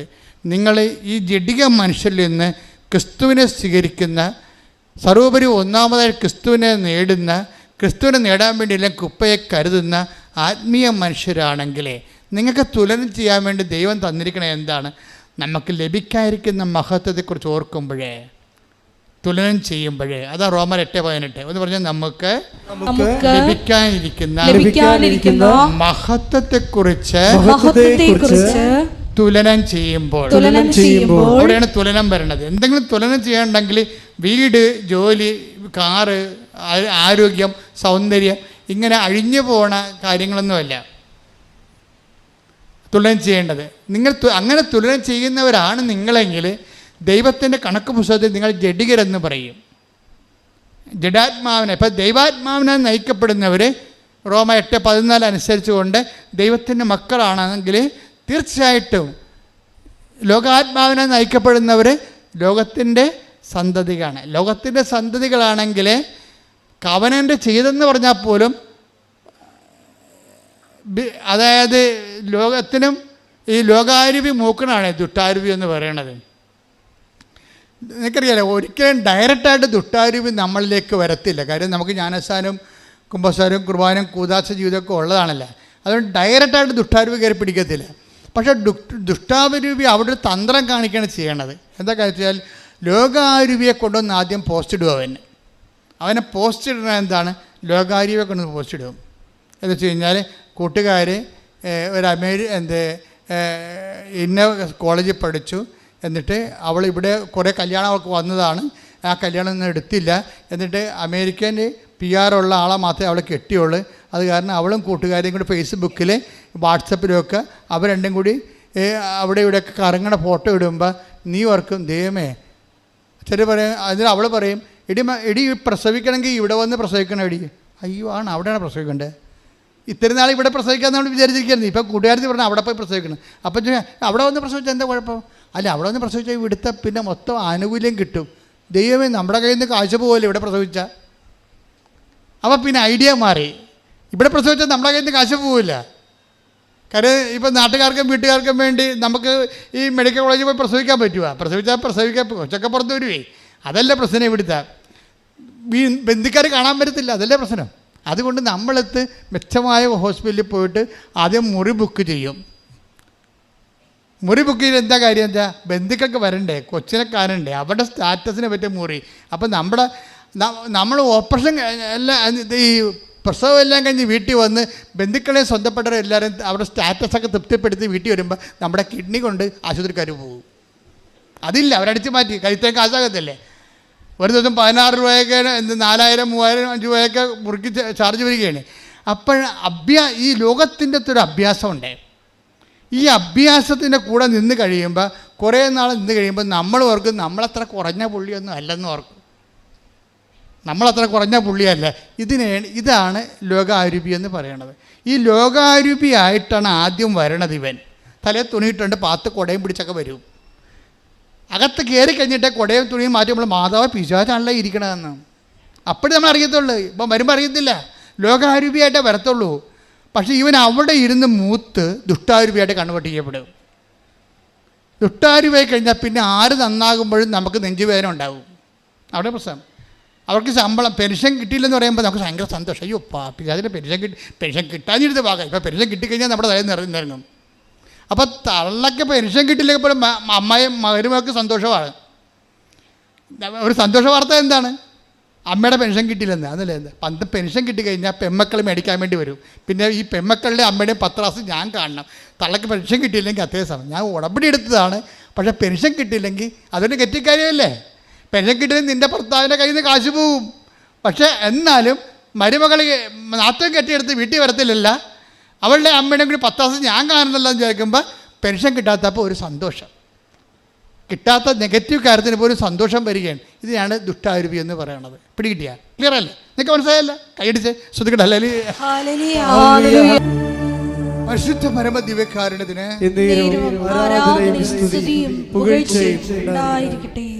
ഡോക്ടർ ആൾഡിൻ അടുത്ത സ്റ്റെപ്പ് എന്താണെന്ന് വെച്ച് കഴിഞ്ഞാൽ ഇവർ IELTS തോറ്റു. ഇവർ അത് കഴിഞ്ഞ് ആരോ പറഞ്ഞു OITക്ക് പോകാൻ. OIT നേഴ്സുമാർ പോണതാണ്, ഡോക്ടർമാർ പോണതല്ല ശരിക്കും പറഞ്ഞു. അപ്പം അവരവിടെ കുറഞ്ഞാലും ശരി, ഇത് കിട്ടിയാവുന്ന പോകാമില്ല എന്ന് വിചാരിച്ചുകൊണ്ട് അതിന് പോയെങ്കിലും അതിനും തോറ്റു. ഒരു MBBSകാർ OITക്ക് നോക്കേണ്ട ഒരു സിറ്റുവേഷൻ ഒന്ന് ചിന്തിച്ച് നോക്കുക. അവർക്ക് എന്തുമാത്രം വിഷമം ഉണ്ടാകും, എന്തുമാത്രം പ്രയാസം ഉണ്ടാകും. തോറ്റു. പക്ഷേ ഒരു ഗുണമുണ്ട്. എന്ത് തോറ്റെന്ന് പറഞ്ഞാലും ആധ്യാത്മികമായിട്ട് ഇവൾ തോക്കത്തില്ല. അവളും ഭർത്താവും കൂടി ഓൺലൈനിൽ ജപമാല ചെല്ലും. തോറ്റ ദിവസം ആയാലും ശരി സന്തോഷത്തോടെ ജപമാല ചെല്ലും. തോറ്റാലും നമ്മളെപ്പോഴും ഓർക്കേണ്ടത് ഈ ക്രിസ്തുവിനെ മുറുകെ പിടിക്കുന്ന ആൾക്കാർക്ക് തോൽവിയില്ല. അവിടെയാണ് വിഷയം വരുന്നത്. ക്രിസ്തു കൂടെ ഇല്ലെങ്കിലാണ് ഇതെല്ലാം തോൽവിയായിട്ട് വരണത്. പിന്നെ നിരാശയായി ചിലപ്പോൾ കെട്ടിത്തൂങ്ങിയെന്ന് വരും. ക്രിസ്തു കൂടെ ഉള്ളത് കാരണം തോൽവിയില്ല. അവൾ ചാച്ച ഞാൻ തോറ്റുകടാ, ഇനി എന്ത് ചെയ്യുമെന്ന് അറിയത്തില്ല, പക്ഷെ എന്ത് ചെയ്യുമെന്ന് അമ്മക്കറിയാവില്ല എന്ന് പറഞ്ഞുകൊണ്ട് രണ്ടുപേരും കൊന്തയില്ലും. അങ്ങനെ കുറച്ച് നാളൊക്കെ ജീവിച്ചു. ഞാൻ പറഞ്ഞ് ചാച്ച ഞാൻ കയറി വരട്ടെ എവിടെ UK നമുക്ക് അവിടെ ഫ്ലാപ്പ് എഴുതാമല്ലോ. ഞാനവിടെ ഇവിടെ OET IELTS കിട്ടാത്ത ആൾ അവിടെ പോയി എൻട്രൻസ് ടെസ്റ്റ് ഫ്ലാപ്പ് എഴുതാൻ പോയി. അവിടെ പോയി എഴുതി, UK പോയി ഫ്ലാപ്പ് എഴുതി കഴിഞ്ഞപ്പോൾ ഭയങ്കര സന്തോഷം. എന്താണെന്ന് വെച്ചാൽ എല്ലാം അറിയാവുന്ന സംഭവം. അതായത് എല്ലാ ക്വസ്റ്റ്യൻസും എല്ലാ സംഭവവും, അതായത് 90 മാർക്കും കട്ടനയുടെ അറിയാവുന്ന കാര്യങ്ങൾ മാത്രമാണ്. ബാക്കിയാണ് കുറച്ച് അംബിഗസ് ഉള്ളത്. അപ്പോൾ രക്ഷപ്പെട്ടു. ഇനിയിപ്പോൾ നമുക്ക് മുന്നോട്ട് പോകാൻ ഇതായിരിക്കും ദൈവഹിതം എന്നൊക്കെ വിചാരിച്ച ആൾ സന്തോഷമായിട്ടിരിക്കുകയാണ്. കുറച്ച് കഴിഞ്ഞപ്പോൾ ഫ്ലാപ്പ് തോറ്റു. ഒന്ന് ചിന്തിച്ച് നോക്കിയോ, ഒരാളുടെ അനുഭവം. അതാണ് ആൾഡിൻ പറയണത്, നിങ്ങൾക്കിതൊരു സാക്ഷ്യമാണ്, എനിക്കിതൊരു ജീവിതമാണെന്ന്. അതാണ് കാരണം. ഫ്ലാപ്പ് തോറ്റു. ഇപ്പം ഞാനിവിടെ അത് കേട്ടോണ്ടിരിക്കുകയായിരുന്നു. ഫ്ലാപ്പിന് ജയിക്കുമെന്ന് വിചാരിച്ചുകൊണ്ടിരിക്കുകയായിരുന്നു. കാര്യം അത്രയും സ്പിരിച്വൽ ഇൻവെസ്റ്റ്മെൻ്റ് ഉണ്ട് ഇവർക്ക്. എന്നിട്ട് ഇവർ വിട്ടുകൊടുക്കാൻ തയ്യാറല്ല. ഇവരെന്താ വെച്ചാൽ ഇവർ ഫോണിലൂടെ കരയും.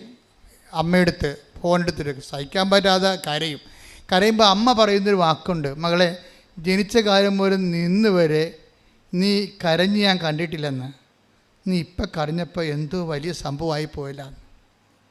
അതാണ് അവൾ കരയണ ആളല്ല, ശരിക്കും പറഞ്ഞാൽ ഗഡ്സുള്ള ആളാണ്. അമ്മ പറയും ജനിച്ച കാലം മുതൽ ഇന്ന് വരെ നീ കരയണത് ഞാൻ കണ്ടിട്ടില്ല, നീ ഇപ്പം കരഞ്ഞപ്പോൾ എനിക്ക് വല്ലാതെ തോന്നണമെന്ന്. കാര്യം ഇവരുടെ അമ്മയുടെ ആത്മവിശ്വാസം പോകും. അമ്മയുടെ ആത്മവിശ്വാസം പോയാലും ഈ ക്രിസ്തു ഇവരിലുള്ള കാരണം ഇവളുടെ ആത്മവിശ്വാസം പോകത്തില്ല. ഇവൾ തിരിച്ച് UK നിന്ന് ഇന്ത്യയിൽ വരും, മദ്രാസിൽ വരും. മദ്രാസ് വന്നിട്ട് വീണ്ടും പരീക്ഷ. നിങ്ങൾ ഓർക്കണം, നിങ്ങൾ വീഴുമ്പോഴൊക്കെ എഴുന്നേക്കാൻ തോന്നിക്കണമെന്നുണ്ടെങ്കിൽ ഈ വീണിട്ടും എഴുന്നേറ്റ ക്രിസ്തു നിങ്ങൾ ഉണ്ടെന്ന് നിങ്ങൾ ഉറപ്പ് വരുത്തണം. കൈയടിക്കട്ടെ, ശ്രദ്ധിക്കട്ടെ. അതായത് ക്രിസ്തുജന്യമായ ക്ലേശങ്ങൾ കർത്താവിൻ്റെ പഞ്ചക്ഷതങ്ങളുടെയും ചമ്മട്ടിപ്പാടുകളുടെയും മുൾക്കിടത്തിൻ്റെയും ഫലം ചെയ്യുന്നതാണ്. അതായത് നമ്മൾ വിശ്വാസത്തിൽ ഉറച്ചു നിന്നിട്ടും ക്ലേശങ്ങൾക്ക് പഞ്ഞമൊന്നുമില്ലാതെ നിൽക്കുകയും സത്യസന്ധമായി ജീവിച്ചിട്ടും നമ്മൾ കുരിശിൽ കയറേണ്ടി വരികയും ഒക്കെ ചെയ്യുന്ന ഒരു സാഹചര്യമാണ് ക്രിസ്തുജന്യമായ ക്ലേശങ്ങളെന്ന് പറയുന്നത്. ഈ ക്രിസ്തുജന്യമായ ക്ലേശങ്ങളുടെ അന്തരാർത്ഥങ്ങളെ നമുക്ക് വിവേചിച്ച് തരണമെങ്കിൽ വിസ്ഡം ഉണ്ടാകണം, ജ്ഞാനമുണ്ടാകണം.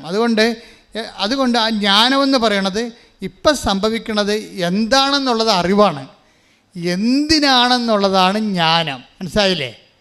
അത് പരിശുദ്ധാത്മാവാണ് നമുക്ക് പറഞ്ഞു തരേണ്ടത്.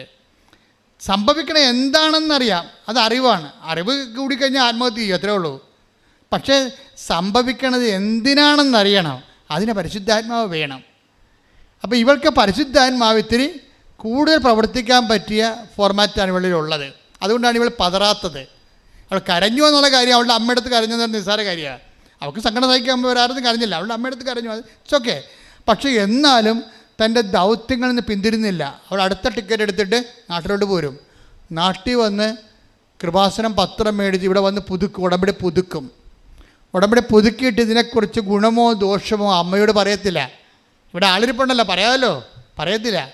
കാര്യം ഇവളുടെ മനസ്സിൽ ആത്മാവ് പറയുന്നുണ്ട്, ദൈവത്തിൻ്റെ വഴികളിലൂടെ തന്നെ കൊണ്ടുപോവുകയാണ്. അപ്പോൾ നമുക്ക് പറയാനുള്ള ഒന്ന് മാത്രമേ ഉള്ളൂ, ഇതാ കർത്താവിൻ്റെ ദാസി എപ്പോഴും എന്ത് ചെയ്യും? മിണ്ടത്തില്ലല്ലോ, സംസാരിക്കത്തില്ല. അപ്പോൾ ഇവിടെ മിണ്ടാതെ പോയിട്ട് കൃപാസനം തമിഴ് പത്രം മേടിച്ച് കൊണ്ടുപോയി ആ മദ്രാസിൽ എല്ലായിടത്തും ചേന്നേരെ കൊടുത്ത് നോക്കുമ്പോൾ ഓട്ടോറിക്ഷക്കാർ ഇവരെ കരുത്തേക്ക് അറിയാം. നിങ്ങൾക്ക് നാണമുണ്ടാ? ഈ 10 മതം മാറ്റമാണ്, ആന കൂനെന്നൊക്കെ പറഞ്ഞ് ഇവരെ കരുത്തേക്ക് അറിയാൻ. അപ്പോൾ ഡോക്ടർ ഇവരോട് ചോദിക്കും, നിങ്ങൾ എന്തുകൊണ്ട് ഈ പത്രം വാങ്ങിക്കുന്നില്ല എന്ന് എന്നോട് പറയണം.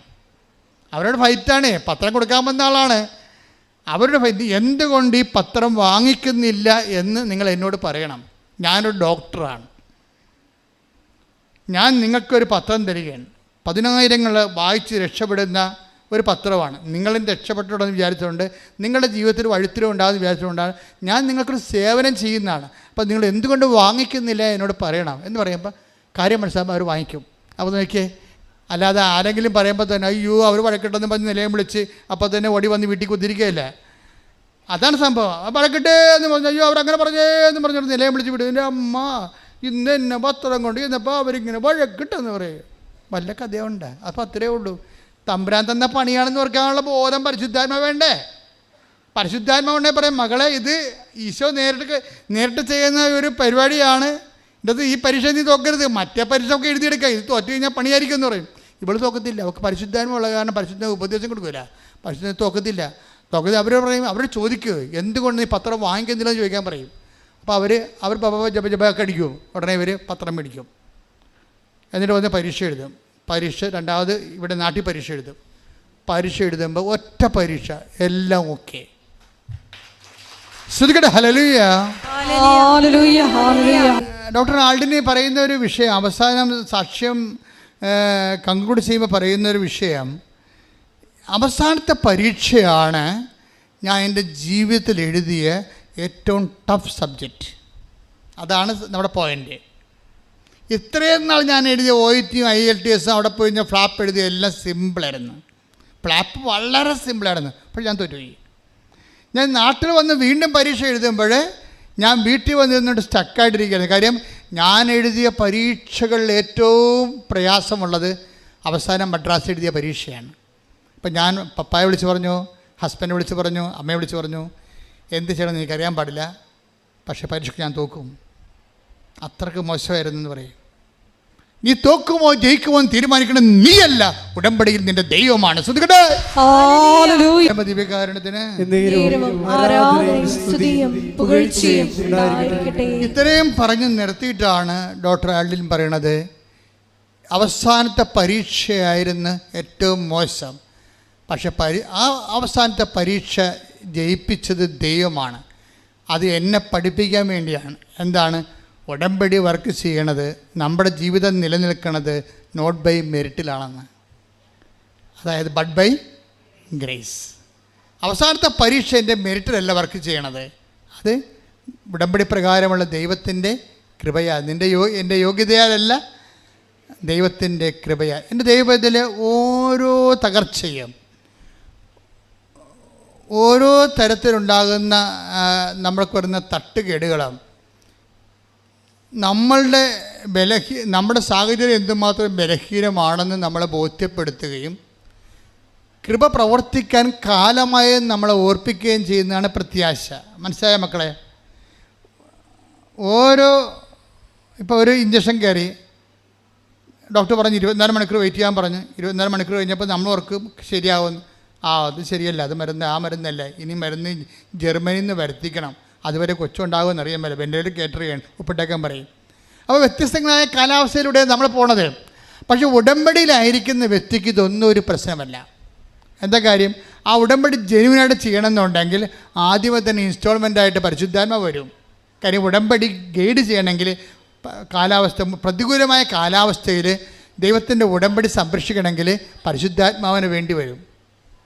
അതായത് പ്രതികൂലമായ കാലാവസ്ഥയിൽ എന്ന് പറഞ്ഞ്, പ്രതികൂലമായ കാലാവസ്ഥയിൽ ദൈവത്തോട് ചെയ്ത വാഗ്ദാനം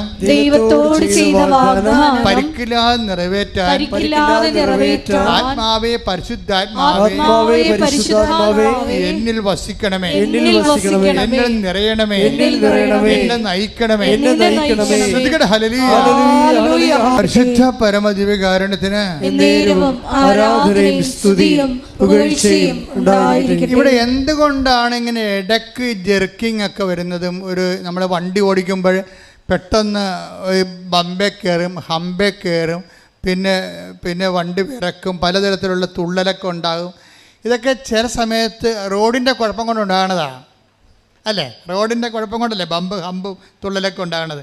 ഇതുപോലെ നമ്മളുടെ ഉടമ്പടി റോഡ് ഒക്കെ അല്ലെങ്കിൽ നിങ്ങളിതൊരു ടൈം പാസ് പോലെ ചെയ്യും. കൂട്ടുകാർ വന്നപ്പോൾ എൻ്റെ വണ്ടിയെ കൂടി കയറിപ്പോയി, എന്നാൽ ഞാനും മനെന്ന് പറയും. ഉടമ്പടി എടുക്കണമെന്നവർക്കൊരു ബോധമില്ലേ? ഞാനൊരു കോമഡി പോലെയാണ് ഉടമ്പടി എടുത്തതെന്നൊക്കെ ഇന്നലെ സാക്ഷ്യം പറഞ്ഞുവിടാ. കോമഡി പോലെയൊക്കെ ഉടമ്പടി എടുത്ത് ദൈവം പിന്നെ കാലെ പിടിച്ച് നിലത്തിട്ടിങ്ങിടാ. പിന്നെ അടിയൊക്കെ കൊണ്ട് വെറുതെ ചുമ്മാ വന്ന് അവസാനം മുങ്ങി വന്ന് തേങ്ങി നിൽക്കണ കാണാം. ഇന്നലെയൊക്കെ സാക്ഷ്യം പറയുമ്പോൾ ഓക്കെ ആവില്ല. പക്ഷേ എന്നാലും ചെയ്യേണ്ട കാര്യം, നിങ്ങൾ പരീക്ഷണത്തിനും ഉടമ്പടി ഉപ്പ് നോക്കാൻ വേണ്ടി ഇറങ്ങരുത്. ഇത് സീരിയസ് ആയിട്ടുള്ള ഒരു ദൈവമായിട്ട് റിലേഷനാണ്. ദൈവം ഇതിൽ നിന്ന് ഒത്തിരിയേറെ ടേൺ ഓവർ പ്രതീക്ഷിക്കുന്നുണ്ട്. നമ്മൾ ഇവിടുത്തെ വരുന്നത് എന്താണ് ഉടമ്പടി ക്രൈസിസ് എന്ന് പറയുന്നത്? What is A crisis of the covenant? നിങ്ങളുടെ വഴി ഒന്ന്, ദൈവത്തിൻ്റെ വഴി വേറെ ഒന്ന്. ബുദ്ധിയുള്ള ജ്ഞാനി ദൈവത്തിൻ്റെ വഴികളെ പെട്ടെന്ന് സക്ക് ചെയ്യും. ബുദ്ധിയില്ലാത്ത ജഡികൻ ഇത് മനസ്സിലാക്കാതെ അവൻ്റെ വഴിയെ തന്നെ പോകും. അതുകൊണ്ടാണ് ഉടമ്പടി തുള്ളണത്. ചില ആൾക്കാർക്ക് തുള്ളത്തില്ല. എന്തെല്ലാം ഉടമ്പടി പരാജയപ്പെട്ടാലും ഈ അൾഡിനെ പോലെ അങ്ങനെ ധൈര്യമായിട്ട് നിൽക്കും. കരയും, അത് അമ്മയുടെ അടുത്ത് മാത്രമേ കരയത്തുള്ളൂ. വേറെ ഇഷ്യൂസൊന്നുമില്ല. അവളുടെ പ്രവർത്തനങ്ങൾക്കോ ഉടമ്പടി ജീവിതത്തിനോ ഒന്നും കുഴപ്പങ്ങളൊന്നുമില്ല. അപ്പോൾ എന്താ പ്രശ്നം വെച്ച് കഴിഞ്ഞാൽ അവിടെ വരണത്, നിങ്ങളുടെ ഉടമ്പടി എന്ന് പറയുമ്പോൾ ബൈലാറ്ററൽ എഗ്രിമെൻ്റ് ആണല്ലോ. നിങ്ങൾ ഓർത്തിരിക്കണത് ഈ ബൈലാറ്ററൽ എഗ്രിമെൻ്റ് എന്ന് പറയണത് നമ്മൾ ഉടമ്പടി യൂദാസ് പുണ്യാളൻ്റെ പെട്ടിക്കൊണ്ടുപോയി അമ്മ പ്രസവിക്കണം, ആട് പ്രസവിക്കണം എന്ന് പറഞ്ഞ് എഴുതിയിടുമ്പോൾ ഉടനെ ഇതെല്ലാം സംഭവിച്ച് പിറ്റേ ആഴ്ച ഒരു സാക്ഷി കത്ത് എഴുതി കൊടുക്കുമ്പോഴുള്ള സിമ്പിൾ പരിപാടി അല്ല ഇത്. നിങ്ങൾ കൈ കൊടുക്കുന്നത് ദൈവമായിട്ടാണ്.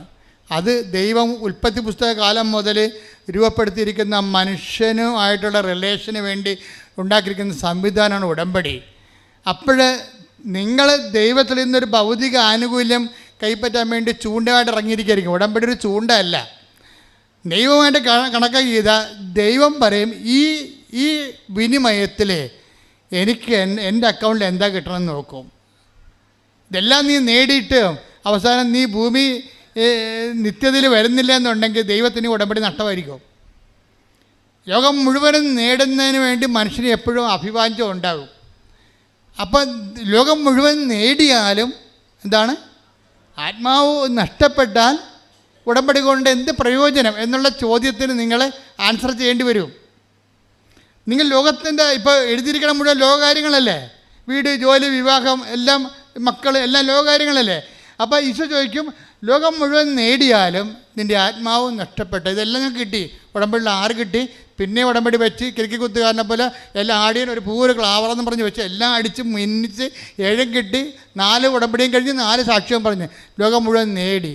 നീല ഉടമ്പടിയും തുള വെച്ചുകൊണ്ട് ചിലക്കണ ചില ഈ പിശാചുക്കളുണ്ട്. നീല ഉടമ്പടിയാണ്. ഞാൻ ചോദിച്ചത് ആരാണ്? നിങ്ങൾ ബൈബിൾ വായിച്ചോ? ബൈബിൾ വായിക്കാൻ കണ്ണു കാണാൻ പാടില്ല. മാതാവേ, നീല ഉടമ്പടിക്കാർക്ക് ബൈബിൾ വായിക്കാൻ കണ്ണു കാണാൻ പാടില്ലെന്ന്. പിന്നെ നിങ്ങൾക്ക് എന്ത് കാണാൻ പറ്റുമെന്ന് ചോദിച്ചു. ദൈവം നിങ്ങളെ കാണണേ ഇല്ല കേട്ടോ എന്ന് പറഞ്ഞു വണ്ടി വിട്ടൊക്കെ പറയും. അത് ഉടമ്പടിക്ക് എന്തോ ഒരു കാര്യം നേടാൻ വേണ്ടി ഒരു ഉടമ്പടി എടുത്ത് പുതുക്കി ഇരിക്കുകയാണ്. പത്രം മേടിച്ച് കൊടുത്താൽ മതിയില്ല, പുതുക്കി കിട്ടുമല്ലോ എന്ന് വിചാരിക്കും. ഈ തീറ്റയെ കൊണ്ട് തീച്ചേനെ വേഗത്തില്ല. നിങ്ങൾ ദൈവമായിട്ട് ഉടമ്പടി എടുക്കുമ്പോൾ ദൈവം എന്താ ഉദ്ദേശിക്കുന്നത്? നിങ്ങൾക്ക് കിട്ടുന്നത് അനുഗ്രഹമാണ്. That is physical favours. ദൈവത്തിന് എന്താ കിട്ടണത്? ദൈവം തന്ന ആത്മാവിൽ നിങ്ങൾക്ക് കൃപ രൂപപ്പെട്ടിട്ടുണ്ടോ? അതാണ് ദൈവത്തിൻ്റെ ലാഭം. ഈ കച്ചവടത്തിൽ, വിനിമയത്തിൽ ദൈവത്തിൻ്റെ ലാഭം എന്താ? നിങ്ങളുടെ ആത്മാവിന് കൃപ കിട്ടിയിട്ടുണ്ടോ എന്ന് വെച്ചാൽ ക്രിസ്തുവിൻ്റെ ശക്തിയാണ് കൃപയെന്ന് പറയണത്. നിങ്ങളുടെ ആത്മാവ് മുമ്പത്തേക്കാൾ ദൈവശക്തിയിൽ നിറഞ്ഞോ? ഈ ദൈവശക്തി നിറയാൻ വേണ്ടി എപ്പോഴും ദൈവത്തിൻ്റെ ശക്തി നമ്മളിൽ നിറയാൻ വേണ്ടി ദൈവം കാണിക്കുന്ന ഒരു പരീക്ഷണം നമ്മളെ ബലഹീനമാക്കുകയാണ്. മനസ്സിലായില്ലേ? നമ്മളെ ബലഹീനമാക്കുകയാണ്. അതുകൊണ്ടാണ് നമ്മൾ ബലഹീനമാകണത് പലപ്പോഴും. അതുകൊണ്ടാണ് 2 കൊരിന്ത്യർ 12:9 ബലഹീനതയിലാണ് പറഞ്ഞേ, ബലഹീനതയിലാണ് ദൈവത്തിന്റെ ശക്തി പ്രകടമാകണത്. അപ്പൊ ആത്മാവ് കൃപ ധരിക്കണത് എപ്പോഴും നമ്മുടെ ബലഹീനതയിലായിരിക്കും, ഭൗതികമായ ലോസിലായിരിക്കും, ഭൗതിക നേട്ടത്തിലല്ല. അത് തന്നെ ദൈവത്തിന് വിശ്വസിക്കാൻ പറ്റുന്നൊരു 30 മേനി 60 മേനിയിലൊക്കെ പോകുന്ന ആൾക്കാരുണ്ടെങ്കിൽ അവൾക്ക് പരാജയപ്പെടാൻ ദൈവം അനുവദിക്കും. എന്താ കാര്യം? ഭൗതികമായ കോട്ടങ്ങൾ ഉണ്ടായി കഴിയുമ്പോൾ അവർ ബലഹീനമാകും. അവർ ദൈവത്തിൽ ആശ്രയിച്ചിട്ട് ദൈവത്തിൻ്റെ ശക്തി ആവഹിക്കും. അതാണ് കൃപയെന്ന് പറയുന്നത്. നിങ്ങൾ ഒന്ന് കുറഞ്ഞ് 15:10 എടുത്ത് ശ്രുതികട ഹല്ലേലൂയ. ഞാൻ എന്തായിരിക്കുന്നുവോ അത് ദൈവകൃപയാലാണ്. Praise the Lord. ഇതാണ് ദൈവം ഉദ്ദേശിക്കുന്നത്. അവസാനം നീ പൗലോസിനെ പോലെ പറയണം. എന്താണ്? 1 Corinthians 15:10 ഒന്ന് പറഞ്ഞേ. ഞാൻ എന്തായിരിക്കുന്നുവോ അത് ദൈവത്തിന്റെ കൃപയാലാണ്. ഇത് പറയണമെന്നുണ്ടെങ്കിൽ നിന്റെ ആത്മവിശ്വാസം ആദ്യം അടിച്ചു കളയണം. നിന്റെ സ്ഥാവര ജംഗമ വസ്തുക്കളെ ഞാൻ എന്തായിരിക്കുന്നു അതിൻ്റെ തറവാട്ട് മഹിമയാണ്. ഞാൻ എന്തായിരിക്കുന്നു ഞാൻ കഠിനാധ്വാനം ചെയ്തതാണ്. ചില ആൾക്കാർ അപ്പനോടും അമ്മയോടും പറയത്തില്ലേ, നിങ്ങളിങ്ങനെ എന്നെ പഠിപ്പിക്കൊന്നും വേണ്ട, എനിക്ക് ബുദ്ധി ഉണ്ടായി, ഞാൻ പഠിച്ചു, നിങ്ങളുടെ മകൻ പഠിച്ചില്ല, അല്ലെങ്കിൽ ഞാനെന്ത് ചെയ്യണം? ഉടമ്പടി എടുത്ത് കാനഡയിൽ വെച്ച് തള്ളണേ. എന്താ പറയണത്? എടീ, അവൻ തേരാപ്പാറ നടക്കണില്ലേ, അവൻ പഠിക്കാനുള്ള കാശ് കൊണ്ടാണ് നീ പഠിപ്പിച്ചത്. ഇപ്പം അവൻ താമസിക്കാനുള്ള വീടും നീ പുരേ കടപ്പെടുത്തി എടുത്ത് അവനിപ്പോൾ പെണ്ണും കിട്ടണില്ല. നീ ആണെങ്കിൽ അവിടെ വേറെ കാര്യങ്ങളൊക്കെ ഞാൻ കേൾക്കണം, ആരാണ്ടോട് കറങ്ങി കിടക്കണം, സായിപ്പോട് കറങ്ങി കിടക്കണമെന്ന്. അമ്മയോട് ആരാണ്ട് പറഞ്ഞാൽ തെറ്റാ ശരിയെന്ന് അറിയാൻ പാടില്ല. അമ്മയും മകളും തമ്മിൽ കോർക്കും. അപ്പനും അമ്മയും അപ്പനൊരിക്കലും അപ്പം ഭയങ്കര കാര്യത്തിൽ ഭയങ്കര അപ്പന്മാരാണ് ചില പെമ്മക്കളെയൊക്കെ നശിപ്പിച്ചിരിക്കുന്നത്. എന്താ വെച്ച് കഴിഞ്ഞാൽ എങ്ങനെ നശിപ്പിച്ചെന്ന് വെച്ച് കഴിഞ്ഞാൽ, അതായത് അപ്പന്മാർ പെമ്മക്കൾ കാണിക്കുന്ന പൊട്ടത്തരങ്ങളെ എല്ലാം ചിരിച്ചുകൊണ്ടിരിക്കും. അമ്മ ശാസിച്ചാലും ഇടി അവളെ വഴക്കുണ്ട്, അവളെ എൻ്റെ മകളാണെന്നൊക്കെ പറഞ്ഞുകൊണ്ട് കുഞ്ഞുനാൾ പോലെ അപ്പന്മാരും ഈ പെമ്മക്കളെ സപ്പോർട്ട് ചെയ്ത് അവസാനം ഇനി അപ്പന്മാർക്ക് തിരിച്ചു വരാൻ പറ്റുക? നിങ്ങൾ അപ്പന്മാർ ശ്രദ്ധിക്കണം. നിങ്ങളുടെ ഉത്തരവാദിത്വം നിങ്ങൾ നശിപ്പിച്ചു, കളഞ്ഞു കുളിച്ചെന്ന് പറയാം. എന്ന് വെച്ചാൽ മകളുടെ വഴി തെറ്റിപ്പോകുമ്പോൾ അമ്മയും പെണ്ണായത് കാരണം അമ്മയ്ക്കറിയാം ഇവളുടെ നടപ്പ് സ്റ്റെപ്പ് തെറ്റുന്നുണ്ടെന്നറിയാം. അപ്പോൾ ഊണ് കഴിക്കാൻ വന്നിരിക്കുമ്പോൾ അമ്മ ഉടനെ ഓരോ കാര്യം എടുത്തിടും. തിടി പിന്നെ നാട്ടുകാർക്കൊണ്ട് പറയിപ്പിക്കരുത് കേട്ടാ, നാട്ടുകാരെക്കൊണ്ട് പറയിപ്പിക്കട്ടെ. ഞാൻ ചില കാര്യങ്ങളൊക്കെ കേൾക്കുന്നുണ്ട്, ഞാൻ ഇപ്പോൾ അത് ചോദിക്കണില്ല. അപ്പനിക്കണമെന്ന് പറയുമ്പോൾ ഉടനെ ഇവളെന്ത് ചെയ്യും? ഇവിടെ ഇങ്ങനെ അഡ്ജസ്റ്റ്മെൻറ്റ് 2 തരം കണ്ണീരെടുത്ത് ചോറ് വെള്ളിട്ടും അവൾ കൈ കഴുകാതെ പോയിരുന്നിട്ട് പോകും. അവൾ പോയി. നിനക്ക് വല്ല കാര്യമുണ്ട് അവിടെ കരുത്തേക്ക് കയറാൻ? പാവം മകളെ വാടി കഴിക്കടിയെന്ന് അപ്പം പറയും. പോരെ, അപ്പൻ്റെ ലൈസൻസ് കിട്ടാൻ വേണ്ടി കള്ളക്കണ്ണീരായിരുന്നത്. അവളുടെ തോന്നിയ വാസത്തിന് അപ്പൻ്റെ ലൈസൻസ് വാങ്ങിച്ച് അമ്മയെ അടിച്ച് പുറത്ത് കളയാൻ വേണ്ടിയുള്ള പ്രകൃതം കാണിച്ചിരിക്കുന്നത്. അതിന് അപ്പം കൂട്ടു നിൽക്കും. അപ്പോൾ അമ്മ അവിടെ നിസ്സഹായായി. അപ്പനും അമ്മയും കഴിഞ്ഞില്ല ഈ അഭ്യാസം കാരണം ഇവളെന്ത് ചെയ്ത് ഇപ്പം എന്ത് ചെയ്ത് ആങ്ങൾക്ക് പെണ്ണുമില്ല, ജോലിയുമില്ല, അവനിങ്ങനെ മുടിയും വെള്ളത്തിൽ കഞ്ചാവും അടിച്ച് നടക്കുകയാണ്. കാര്യം എന്താ കുറിച്ചൊരു കാര്യമുണ്ട? ഈ അപ്പനും അമ്മയും ഈ പെങ്ങളും കൂടി അവൻ്റെ ജീവിതം നശിപ്പിച്ചിരിക്കുകയാണ്. അവനിപ്പോൾ 10-35 വയസ്സായി. പെണ്ണ് കിട്ടുമ്പോൾ ചെറുക്കൻ എന്താ ജോലി? വീട് സ്ഥലവും മകളുടെ ജോലിന് വേണ്ടി വിദ്യാഭ്യാസ ലോണിന് വീട് വെച്ചിരിക്കുകയാണ്. ആരടക്കും? അവളടക്കണില്ല. കുടുംബം നശിപ്പിച്ച് കളഞ്ഞു. ഈ ആൾക്കാരും വന്ന് ഉടമ്പടി എടുത്തിട്ടുണ്ടേ. ഈ ദുഷ്ട ഉദ്ദേശത്തിൽ ഉടമ്പടി എടുത്തിട്ടുണ്ടെങ്കിൽ ഉടമ്പടി വർക്കൗട്ട് ചെയ്യത്തില്ല. ചില മുട്ട പൊരുന്നാതെ ചീഞ്ഞു പോകത്തില്ല, അതുപോലെ ഉടമ്പടി ചീഞ്ഞു പോകും. കാര്യം എന്താ? നിങ്ങളുടെ കയ്യിരിപ്പ് ദൈവത്തിന് അറിയാം. അതുകൊണ്ട് ഉടമ്പടി എടുക്കുമ്പോൾ ദൈവം നോക്കണത് നിങ്ങൾ നിങ്ങളുടെ ഭൗതിക നേട്ടം നോക്കുന്നു. ദൈവം എന്ത് നോക്കുന്നു? നിങ്ങളുടെ കൃപയുണ്ടാകുമോ എന്ന് നോക്കുന്നു. കൃപയുണ്ടാകത്തില്ലാത്ത വർഗമാണെന്നുണ്ടെങ്കിൽ ദൈവത്തോട് സഹകരിക്കാൻ തയ്യാറല്ല, എന്തെങ്കിലും ഒരു ഫ്ലോപ്പ് വരുമ്പോൾ തന്നെ പ്രാർത്ഥന നിരക്കുന്ന പണ്ടാരമാണെങ്കിൽ ദൈവം ആ ചീട്ട് കീറും. നീ എങ്ങനെയും പോയി ജീവിച്ചോളാൻ പറയും. ഞാനിവിടെ പട്ടിക്കും കഴുതയ്ക്കും പൂച്ചക്കും എല്ലാം തീറ്റി കൊടുക്കുന്നുണ്ട്, അതുങ്ങളൊക്കെ പെറ്റ് പെരുകുന്നുണ്ട്, നീയും പെറ്റ് പെരുകും, നിനക്കും ജോലി കിട്ടും, പക്ഷെ നമ്മൾ തമ്മിൽ ബന്ധമൊന്നുമില്ലെന്ന് പറയും. എന്താ കാര്യം? നിത്യതയിൽ നിനക്ക് ഓഹരിയിലെന്നാണ്, കൃപയിലെന്നാണ്. നിനക്ക് അനുഗ്രഹമുണ്ട്, ദാറ്റ്സ് ഓക്കെ. അതിവിടെ അനുഗ്രഹം ആർക്കാണ് ഇല്ലാത്തത്? PSC ഒക്കെ ആൾക്കാർക്ക് കിട്ടുന്ന എല്ലാം ദൈവവിശ്വാസികളാണ്. നിങ്ങളവർക്കത് ഭൗതികമായൊരു നേട്ടത്തിന് വേണ്ടിയാണ്. ദൈവം കസേരയെ വിട്ടിരിക്കണമെന്ന് വിചാരിക്കരുത്. ദൈവം ഇത് വെച്ചുകൊണ്ട് നിങ്ങൾ കൃപ ഉൽപ്പാദിപ്പിക്കാൻ പറ്റുമോ? നിങ്ങളുടെ ആത്മാവിനെ പുണ്യപൂർണ്ണമാക്കിയതിന് ശേഷം നിത്യതയിൽ നിങ്ങൾക്ക് കർത്താവിൻ്റെ ഓഹരി കിട്ടുമോ? അതാണ് ദൈവത്തിൻ്റെ ലക്ഷ്യം. നിങ്ങളുടെ ലക്ഷ്യം എന്താണ്? ഭൗതികമായ നേട്ടമാണ്. ഇത് തമ്മിൽ സംഘർഷം ഇടയ്ക്ക് ഉണ്ടാകും. അപ്പോൾ അതുകൊണ്ട് നിങ്ങളെന്ത് ചെയ്യണം? ദൈവം നിങ്ങളെ ക്ലേശിപ്പിക്കും ചില സമയത്ത്. ആ ക്ലേശങ്ങളിൽ നിങ്ങളെപ്പോഴും പിടിച്ചു നിൽക്കണം. അപ്പം ദൈവം ഒരു 30 മേനിയായിട്ട് നിങ്ങളെ കണക്കാക്കും. അവസാനം നിങ്ങൾക്കറിയാവില്ല, ദൈവത്തിന് നിങ്ങളെ തോൽക്കണ സ്ഥലത്ത് വെച്ച് ദൈവം നിങ്ങളെ പൊക്കി കൊണ്ടുവരും. എന്താ കാര്യം? ദൈവത്തിൽ ആശ്രയിക്കുന്ന തോക്കാൻ സമ്മതിക്കത്തില്ല ദൈവം. അതാണ് എൻ്റെ വിഷയം. ദൈവം നിങ്ങൾ എല്ലാവരും നിന്നെ കൈവിട്ട് തോക്കണം കണ്ടു കഴിഞ്ഞാൽ നിങ്ങൾ തന്നെ വിചാരിക്കും എൻ്റെ ജീവിതം ഗതി പോയി, എൻ്റെ വിധി ഇതാണെന്ന് പറയുമ്പോൾ ഈശോ പറയും നിൻ്റെ വിധി ഞാനാണെന്ന് പറയും, ഞാനാണ് തീരുമാനിക്കണമെന്ന് പറയും. കാരണം മരണം പ്രഖ്യാപിക്കാതെ ഉയർപ്പിൽ വിശ്വസിക്കാൻ പറ്റത്തില്ല. അവിടെ പ്രശ്നം. മരണം, അപ്പോൾ ഞങ്ങൾ ഉയർപ്പിൽ വിശ്വസിക്കണം എന്ന് നമ്മൾ പറയുമ്പോൾ, നിങ്ങൾക്കറിയാം ക്രിസ്ത്യാനിറ്റിയിൽ വിശ്വസിക്കുക എന്ന് വെച്ച് കഴിഞ്ഞാൽ എന്തെങ്കിലും വിശ്വസിക്കുകയല്ല. യേശുക്രിസ്തു നമുക്ക് വേണ്ടി പാപത്തിന് വേണ്ടി മരിച്ചുവെന്നും അവൻ പരപിതാവ് ആ പരിഹാരം സ്വീകരിച്ചുകൊണ്ട് അവൻ്റെ നാമത്തെ മഹത്വപ്പെടുത്തിക്കൊണ്ട് അവനെ ഉയർപ്പിച്ചുവെന്നുമാണ് നാം വിശ്വസിക്കണത്. അവനെ വിശ്വസിക്കുന്ന, ഉയർപ്പിൽ വിശ്വസിക്കുന്ന കാരണം നമ്മൾ മരിക്കുകയില്ലെന്നും നമുക്ക് നിത്യജീവൻ കിട്ടുമെന്നാണ് നമ്മൾ വിശ്വസിക്കണത്. അങ്ങനെ വിശ്വസിക്കുമ്പോൾ ക്രിസ്തുവിൻ്റെ ഉയർപ്പിൽ വിശ്വസിക്കണമെന്ന് നീ പറഞ്ഞാൽ ദൈവം അത് വരവ് വെക്കത്തില്ല. അവിടെയുടെ പ്രശ്നം. നീ ഞാനും പറയും വിശ്വാസ പ്രമാണം ചെല്ലും, എന്താ കുഴപ്പം? ഒരു പുസ്തകം മേടിച്ച് എഴുതിയാൽ മതിയാ, അതുകൊണ്ട് കഥയില്ല. നിൻ്റെ കയ്യിലൊക്കെ വിശ്വാസ പ്രമാണത്തിന് പുസ്തകമില്ലേ? അത് നീ വിശ്വസിക്കുന്നു എന്ന് പറയുമ്പോൾ ദൈവം ചോദിക്കേണ്ട ഒരു കാര്യമുണ്ട്, അവൻ്റെ മരണം പ്രഖ്യാപിച്ചിട്ടുണ്ടോ എന്ന് ചോദിക്കും. അവിടെയാണ് പ്രശ്നം. മരണം പ്രഖ്യാപിക്കാതെ, യേശുക്രിസ്തുവിൻ്റെ മരണം പ്രഖ്യാപിക്കാതെ സ്വന്തം സഹനങ്ങളിൽ കർത്താവിൻ്റെ സഹനത്തെ കണ്ടെത്തിക്കൊണ്ട് ദൈവത്തെ നാമത്തിനുവേണ്ടി മഹത്വത്തോടെ കൂട്ടുവെച്ചുകൊണ്ട് അത് കൃപയാക്കാത്ത ഒരു മരണപ്രഖ്യാപനവും ദൈവം അംഗീകരിക്കത്തില്ല. എന്തുകൊണ്ടാണ് വചനം പറയണത്? 2 Corinthians 4:10 എടുത്ത് സ്തുതിക്കട്ടെ. ഹല്ലേലൂയ ഹല്ലേലൂയ ഹല്ലേലൂയ ഹല്ലേലൂയ യേശുവേ നന്ദി. ഹല്ലേലൂയ ഹല്ലേലൂയ. 2 Corinthians 4:10 യേശുവിൻ്റെ ജീവൻ ഞങ്ങളുടെ ശരീരത്തിൽ പ്രത്യക്ഷമാകുന്നതിന്. Praise the Lord. പറഞ്ഞേ, യേശുവിന്റെ ജീവൻ, യേശുവിന്റെ ജീവൻ ഞങ്ങളുടെ ശരീരത്തിൽ പ്രത്യക്ഷമാകാൻ വേണ്ടി അവിടുത്തെ മരണം ഞങ്ങൾ എല്ലായ്പ്പോഴും ശരീരത്തിൽ സംവഹിക്കുന്നു. ശരീരത്തിൽ മരണം സംവഹിക്കുന്നതാണ് ഉയർപ്പ് വിശ്വസിക്കുന്നതിൻ്റെ ആദ്യ പടി.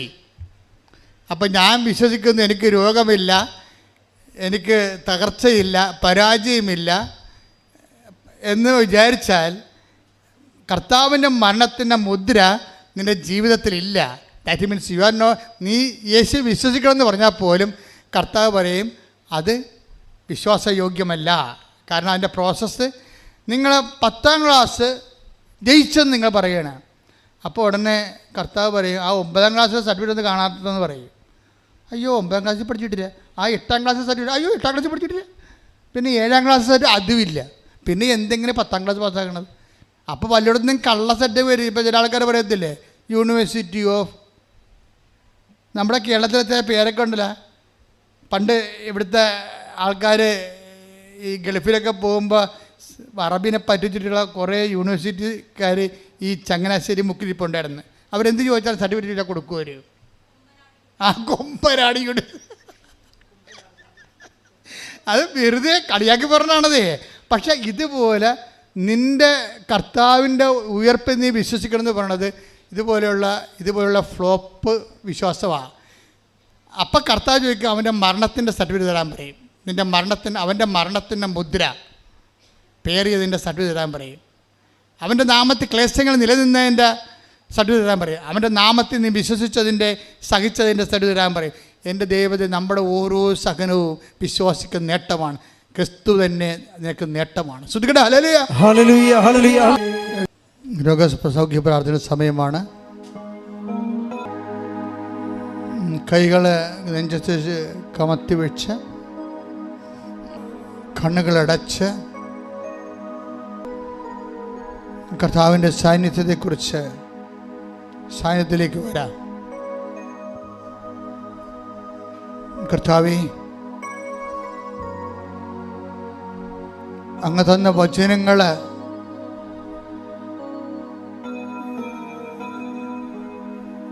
ഞാൻ അവർക്ക് നൽകി.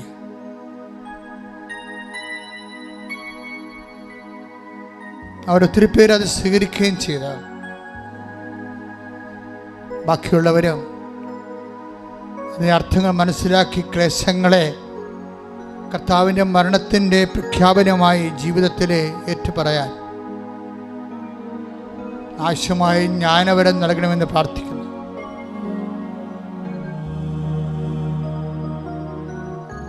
കർത്താവേ, ക്രിസ്തു ഒരേ സമയം വചനവും ജ്ഞാനവുമാണല്ലോ. ക്രിസ്തുവിൻ്റെ വചനം നടപ്പിൽ വരുമ്പോൾ അത് നിറവേറുന്ന ദൈവികമായ പദ്ധതികളെക്കുറിച്ചുള്ള അന്തർജ്ഞാനമാണ് സുവിശേഷത്തിൻ്റെ ജ്ഞാനം. ആ സുവിശേഷത്തിൻ്റെ ജ്ഞാനമാണ് സഹനങ്ങൾ അതിജീവിച്ചുകൊണ്ട് നിലനിൽപ്പിന് വേണ്ടിയും സ്വന്തം ജീവിതാനുഭവങ്ങൾ കർത്താവിൻ്റെ മരണത്തെ പ്രഖ്യാപിച്ചുകൊണ്ട് ഉയർപ്പ് വിശ്വസിച്ചുകൊണ്ട് കർത്താവേ നിൻ്റെ നാമത്തിൽ ജീവിച്ചുകൊണ്ട് ആ ജീവിതത്തിൽ നീ നൽകുന്ന നിത്യത പ്രത്യാശിച്ചുകൊണ്ട് മുന്നേറുവാൻ ഉടമ്പടിയിലൂടെ ഞങ്ങളെ നീ സഹായിക്കണമേ. ശ്രദ്ധിക്കട്ടെ. ഹല്ലേലൂയ ഹല്ലേലൂയ ഹല്ലേലൂയ ഹല്ലേലൂയ യേശുവേ നന്ദി ഹല്ലേലൂയ മഹത്വം ഹല്ലേലൂയ ആരാധന ഹല്ലേലൂയ യേശുവേ സ്തുതി ഹല്ലേലൂയ ആരാധന മഹത്വം മഹത്വം ആരാധന ആരാധന. പരിശുദ്ധ പരമദിവ്യകാരുണ്യത്തിന് എന്നേരവും ആരാധനയും സ്തുതിയും പുകഴ്ചയും ഉണ്ടായിരിക്കട്ടെ. അച്ഛനോട് ചേർന്ന് പ്രാർത്ഥിക്കുക. കർത്താവായ ദൈവമേ, കർത്താവായ ദൈവമേ, പരിശുദ്ധ ദിവ്യകാരുണ്യത്തിലെ പരിശുദ്ധ ദിവ്യകാരുണ്യത്തിൽ സാന്നിധ്യം നൽകുന്ന ഞങ്ങളുടെ രക്ഷകനായ ഈശോയെ, ഈ നിമിഷം ഈ തീർത്ഥാടനത്തിലെ പങ്കെടുത്ത് ആരാധിക്കുന്ന ഓരോ മക്കളുടെ മേലും സ്പർശിക്കണമേ. കർത്താവേ, ഓൺലൈനിലെ ധ്യാനം കേൾക്കുന്ന എല്ലാവരെയും നീ സ്പർശിക്കണമേ. ദൈവത്തിന്റെ കരുണ ഈ നിമിഷം എല്ലാ മക്കളെയും സ്പർശിക്കണമേ. അടിപ്പിണർ പോലെ വൈദ്യുത ആഘാതം പോലെ ദൈവിക ശക്തി പരിശുദ്ധ അമ്മയുടെ മാധ്യസ്ഥതയിലെ നാമത്തിലെ എല്ലാ മക്കളിലും പ്രസരിക്കട്ടെ. മാരക രോഗങ്ങള്, വേദികള്, ദുരിതങ്ങള് ദൈവത്തിന്റെ നാമത്തില് മാറിപ്പോകട്ടെ. ഹല്ലേലൂയ ഹല്ലേലൂയ ഹല്ലേലൂയ യേശുവേ ഹല്ലേലൂയ ഹല്ലേലൂയ ഹല്ലേലൂയ. ആരാധന മഹത്വം മഹത്വം ആരാധന മഹത്വം. വരേണമേ സൗഖ്യം നൽകണമേ നാഥാ, വരേണമേ എന്നിൽ നിറയണമേ നാഥാ, വരേണമേ സൗഖ്യം നൽകണമേ. പരിശുദ്ധ പരമദിവ്യകാരുണ്യത്തിന് ആരാധനയും സ്തുതിയും പുകഴ്ചയും ഉണ്ടായിരിക്കട്ടെ. എൻ്റെ മക്കളെ, ഇതുവരെ നീക്കുപോക്കില്ലാത്ത കുറെ വിഷയങ്ങളുണ്ട്. അതിനുമേൽ ദൈവിക തീരുമാനം ഉണ്ടാകാൻ പരിശുദ്ധ അമ്മയോട് ചേർന്നുകൊണ്ട് ദൈവത്തെ മഹത്വപ്പെടുത്തിക്കൊണ്ട് ശ്രദ്ധിക്കട്ടെ. ഹല്ലേലൂയ ഹല്ലേലൂയ ഹല്ലേലൂയ ഹല്ലേലൂയ ഹല്ലേലൂയ യേശുവേ നന്ദി ഹല്ലേലൂയ ഹല്ലേലൂയ.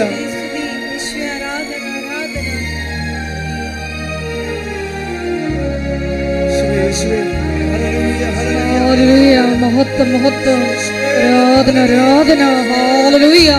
ഈശോയെ, ഞങ്ങളുടെ ജീവിതത്തിൽ നടപ്പിലാകാത്ത എല്ലാ ജീവിത വിഷയങ്ങളെയും ജീവിത ദുരിതങ്ങളിലെയും ഈ ആരാധനയിലൂടെ ഏറ്റെടുക്കണമേ. ഞങ്ങളെ പ്രത്യക്ഷീകരണത്തിന്റെ സാക്ഷികളാക്കി ഉയർത്തണമേ. ഹല്ലേലൂയ. എൻ്റെ പ്രിയപ്പെട്ടവരെ, ജോലിയില്ലാത്തവര്, വീടില്ലാത്തവര്, വഴിയില്ലാത്തവര്, വിവാഹം ഒത്തുവരാത്തവർ, മക്കളില്ലാത്തവര്, ഭാര്യയും ഭർത്താവും പിരിഞ്ഞു പോയവര്, തിരിച്ചു വരാൻ ആഗ്രഹിക്കുന്നവര്,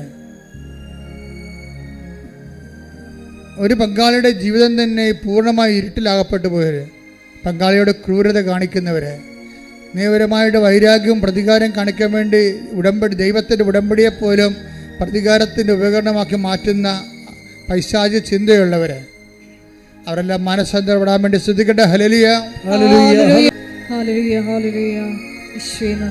വീട് സ്ഥലവുമില്ലാത്ത ഒത്തിരിയേറെ സഹോദരങ്ങളെ എല്ലാ ദിവസവും പ്രാർത്ഥിക്കാൻ വരുന്നുണ്ട്. ജപ്തി നടപടിയെ നേരിടുന്നവർ, കടകമ്പോളങ്ങളും കച്ചവടങ്ങളും പൂട്ടിപ്പോയവർ, അത് വലിയ കടങ്ങൾ ഉണ്ടായിട്ടുള്ളവർ, നാട്ടിൽ നിൽക്കാൻ പറ്റാതിരിക്കുന്നവർ, വിദേശ രാജ്യത്ത് പോയിട്ട് അവിടെ ജോലി കിട്ടാതെ അലയുന്നവർ, ഇപ്പോഴും വിസ ശരിയാകാത്തവർ, ഇപ്പോഴും ജോലി കിട്ടാത്തതിൻ്റെ പേരിൽ വിസയുടെ കാലാവധി കഴിയാൻ പോകുന്നവർ, തിരിച്ചു പോരാൻ പോലും പണമില്ലാത്തവർ, ജയിലിലകപ്പെട്ടവർ എല്ലാവരും വേദനിച്ച് കണ്ട് കണ്ണീരോടെ പ്രാർത്ഥിക്കുകയാണ്. അവർക്ക് വേണ്ടി സ്തുതിക്കട്ടെ.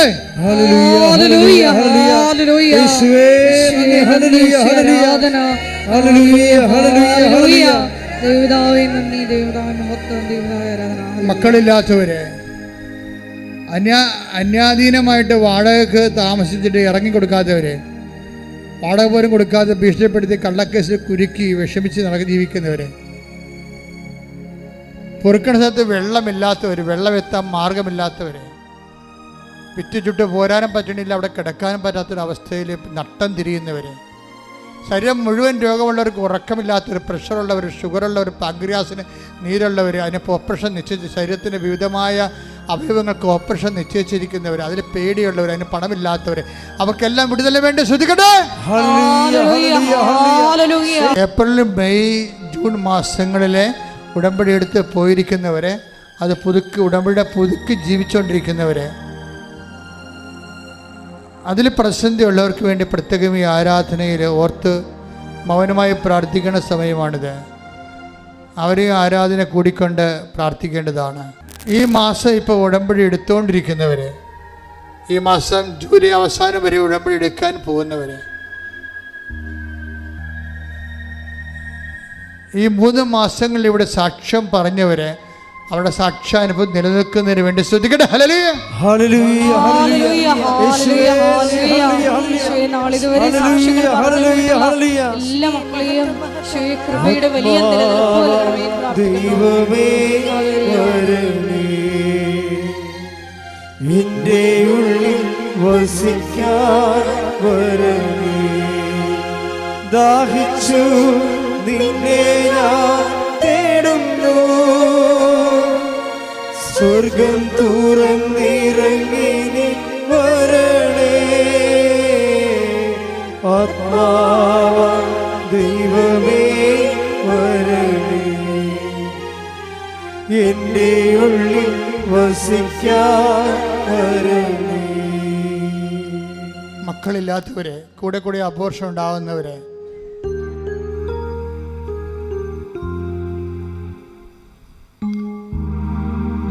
ശരീരത്തിൽ സിസ്റ്റുകളുള്ളവര്, പൊളിപ്പുകളുള്ളവര്, ഹൃദയത്തിനും ശിരസിനും ബ്ലോക്കുള്ളവര്, കരൾ അസ്ഥി ഉരുക്കമുള്ളവര്, അസ്ഥി തേയ്മാനമുള്ളവര്, നടുവിന് വേദനയുള്ളവര്, കർത്താവേ നിന്റെ തിരുമുറുവാർന്ന വലത് കരത്താൽ മക്കളെ സ്പർശിക്കണമേ. വിവാഹം ഒത്തുവരാത്തവര്, കുടുംബത്തിൽ സമാധാനമില്ലാത്തവര്, കാണാതെ പോയ ഭർത്താക്കന്മാര്, ഭാര്യമാരും, മക്കള്, കാണാപോയ വസ്തുവകകൾ എല്ലാം പരിശുദ്ധ ദേവമാതാവിന്റെ മാധ്യസ്ഥനെ ഏൽപ്പിക്കുന്നു.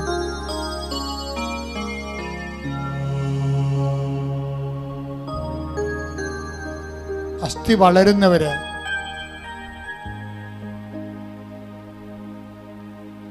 ഗർഭിക ആയതിനു ശേഷം അതെടുത്ത് കളയണമെന്ന് ഡോക്ടർ പറഞ്ഞു തന്നിട്ടുള്ളവര്, എടുത്തു കളയാൻ ഒരു മനസ്സുമില്ലാതെ എന്ത് ചെയ്യണമെന്ന് അറിയാൻ തേങ്ങുന്ന അമ്മമാര്,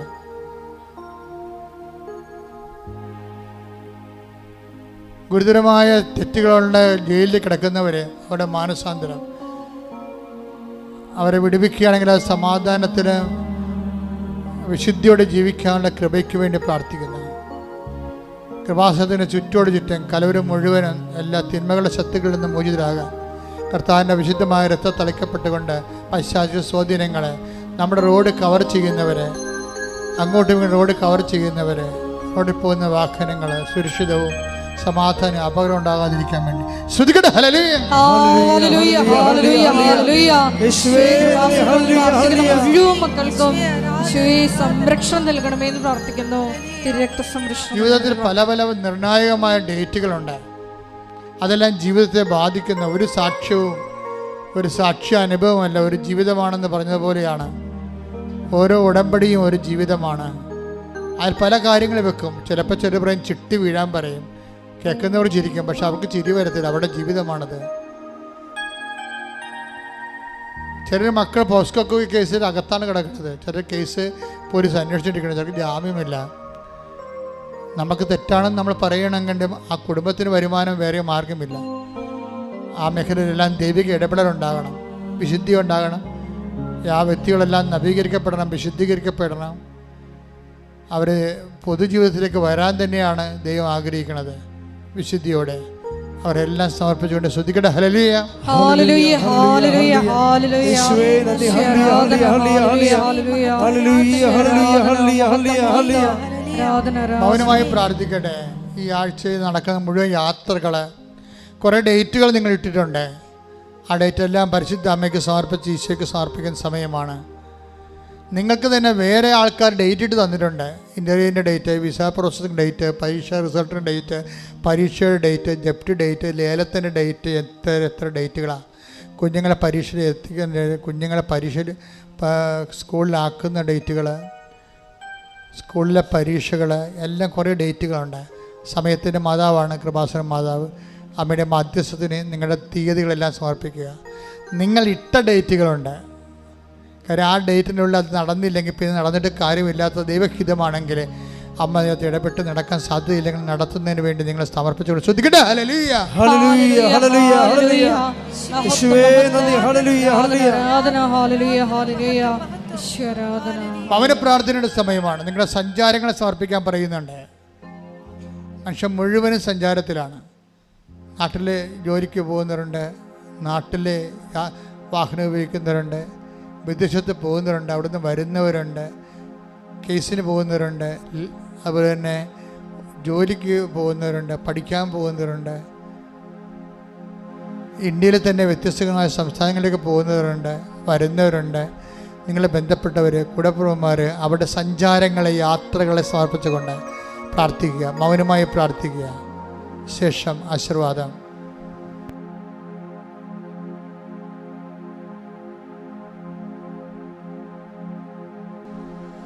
ഒരിക്കൽ കൂടി മരിയനോട് ഉണ്ടയിൽ സമർപ്പിച്ചിരിക്കുന്ന എല്ലാ വിഷയങ്ങളും ദൈവമാതാവിൻ്റെ മധ്യസ്ഥയിൽ ദിവ്യാരണ സന്നിധിയിൽ നമുക്ക് സമർപ്പിച്ച ഒരു നിമിഷം മൗനമായിട്ട് പ്രാർത്ഥിക്കാം. ഈശോയെ പ്രതി, ഈശോയുടെ നാമമഹത്വത്തിനായി എല്ലാം ഉച്ഛിഷ്ടമായി കരുതി ദൈവനാമ മഹത്വത്തിന് വേണ്ടി മാത്രം നമ്മുടെ ജീവിതത്തെ രൂപാന്തരപ്പെടുത്തണമേ, അതിനായി മാത്രം ഞങ്ങളെ തിരഞ്ഞെടുത്ത് അഭിഷേകം ചെയ്യണമേ എന്നൊരു നിമിഷം നമുക്ക് പ്രാർത്ഥിക്കാം. നമ്മുടെ ജീവിതത്തെ ബലഹീനമാക്കുന്ന സാഹചര്യങ്ങളെല്ലാം ഈശോയെ നിൻ്റെ ശക്തി വന്ന് നിറയാനുള്ള മാധ്യമങ്ങളാണെന്ന് തിരിച്ചറിയാനുള്ള വലിയ ദൈവിക ജ്ഞാനം ഞങ്ങൾക്ക് നൽകണമേ എന്ന് ഒരു നിമിഷം പ്രാർത്ഥിക്കുന്നു. പരിശുദ്ധ അമ്മയെ പോലെ ഇതാ കർത്താവിൻ്റെ ദാസി എന്ന് പറഞ്ഞുകൊണ്ട് വചനത്തിന് ഞങ്ങളെ തന്നെ പൂർണ്ണമായിട്ട് സമർപ്പിക്കുവാൻ ഈശോയെ എളിമയെന്ന പുണ്യം, ദൈവസ്നേഹമെന്ന പുണ്യം ഞങ്ങളിൽ വർദ്ധമാനമാകുവാൻ ഈശോയെ ഈ ആരാധനയിലൂടെ കൃപയാകണമേ എന്ന് പ്രാർത്ഥിച്ചുകൊണ്ട് ശിരസ് നമിച്ച് നമുക്ക് ദിവ്യകാരുണ്യനാഥൻ്റെ ആശീർവാദം സ്വീകരിക്കാം.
പരിശുദ്ധ പരമമാ ദിവ്യകാരുണ്യമേ, എന്നുമെന്നും അങ്ങേയ്ക്കാരാധന. പരിശുദ്ധ പരമമാ ദിവ്യകാരുണ്യമേ, എന്നുമെന്നും അങ്ങേയ്ക്കാരാധന. പരിശുദ്ധ പരമമാ ദിവ്യകാരുണ്യമേ, എന്നുമെന്നും അങ്ങേയ്ക്കാരാധന.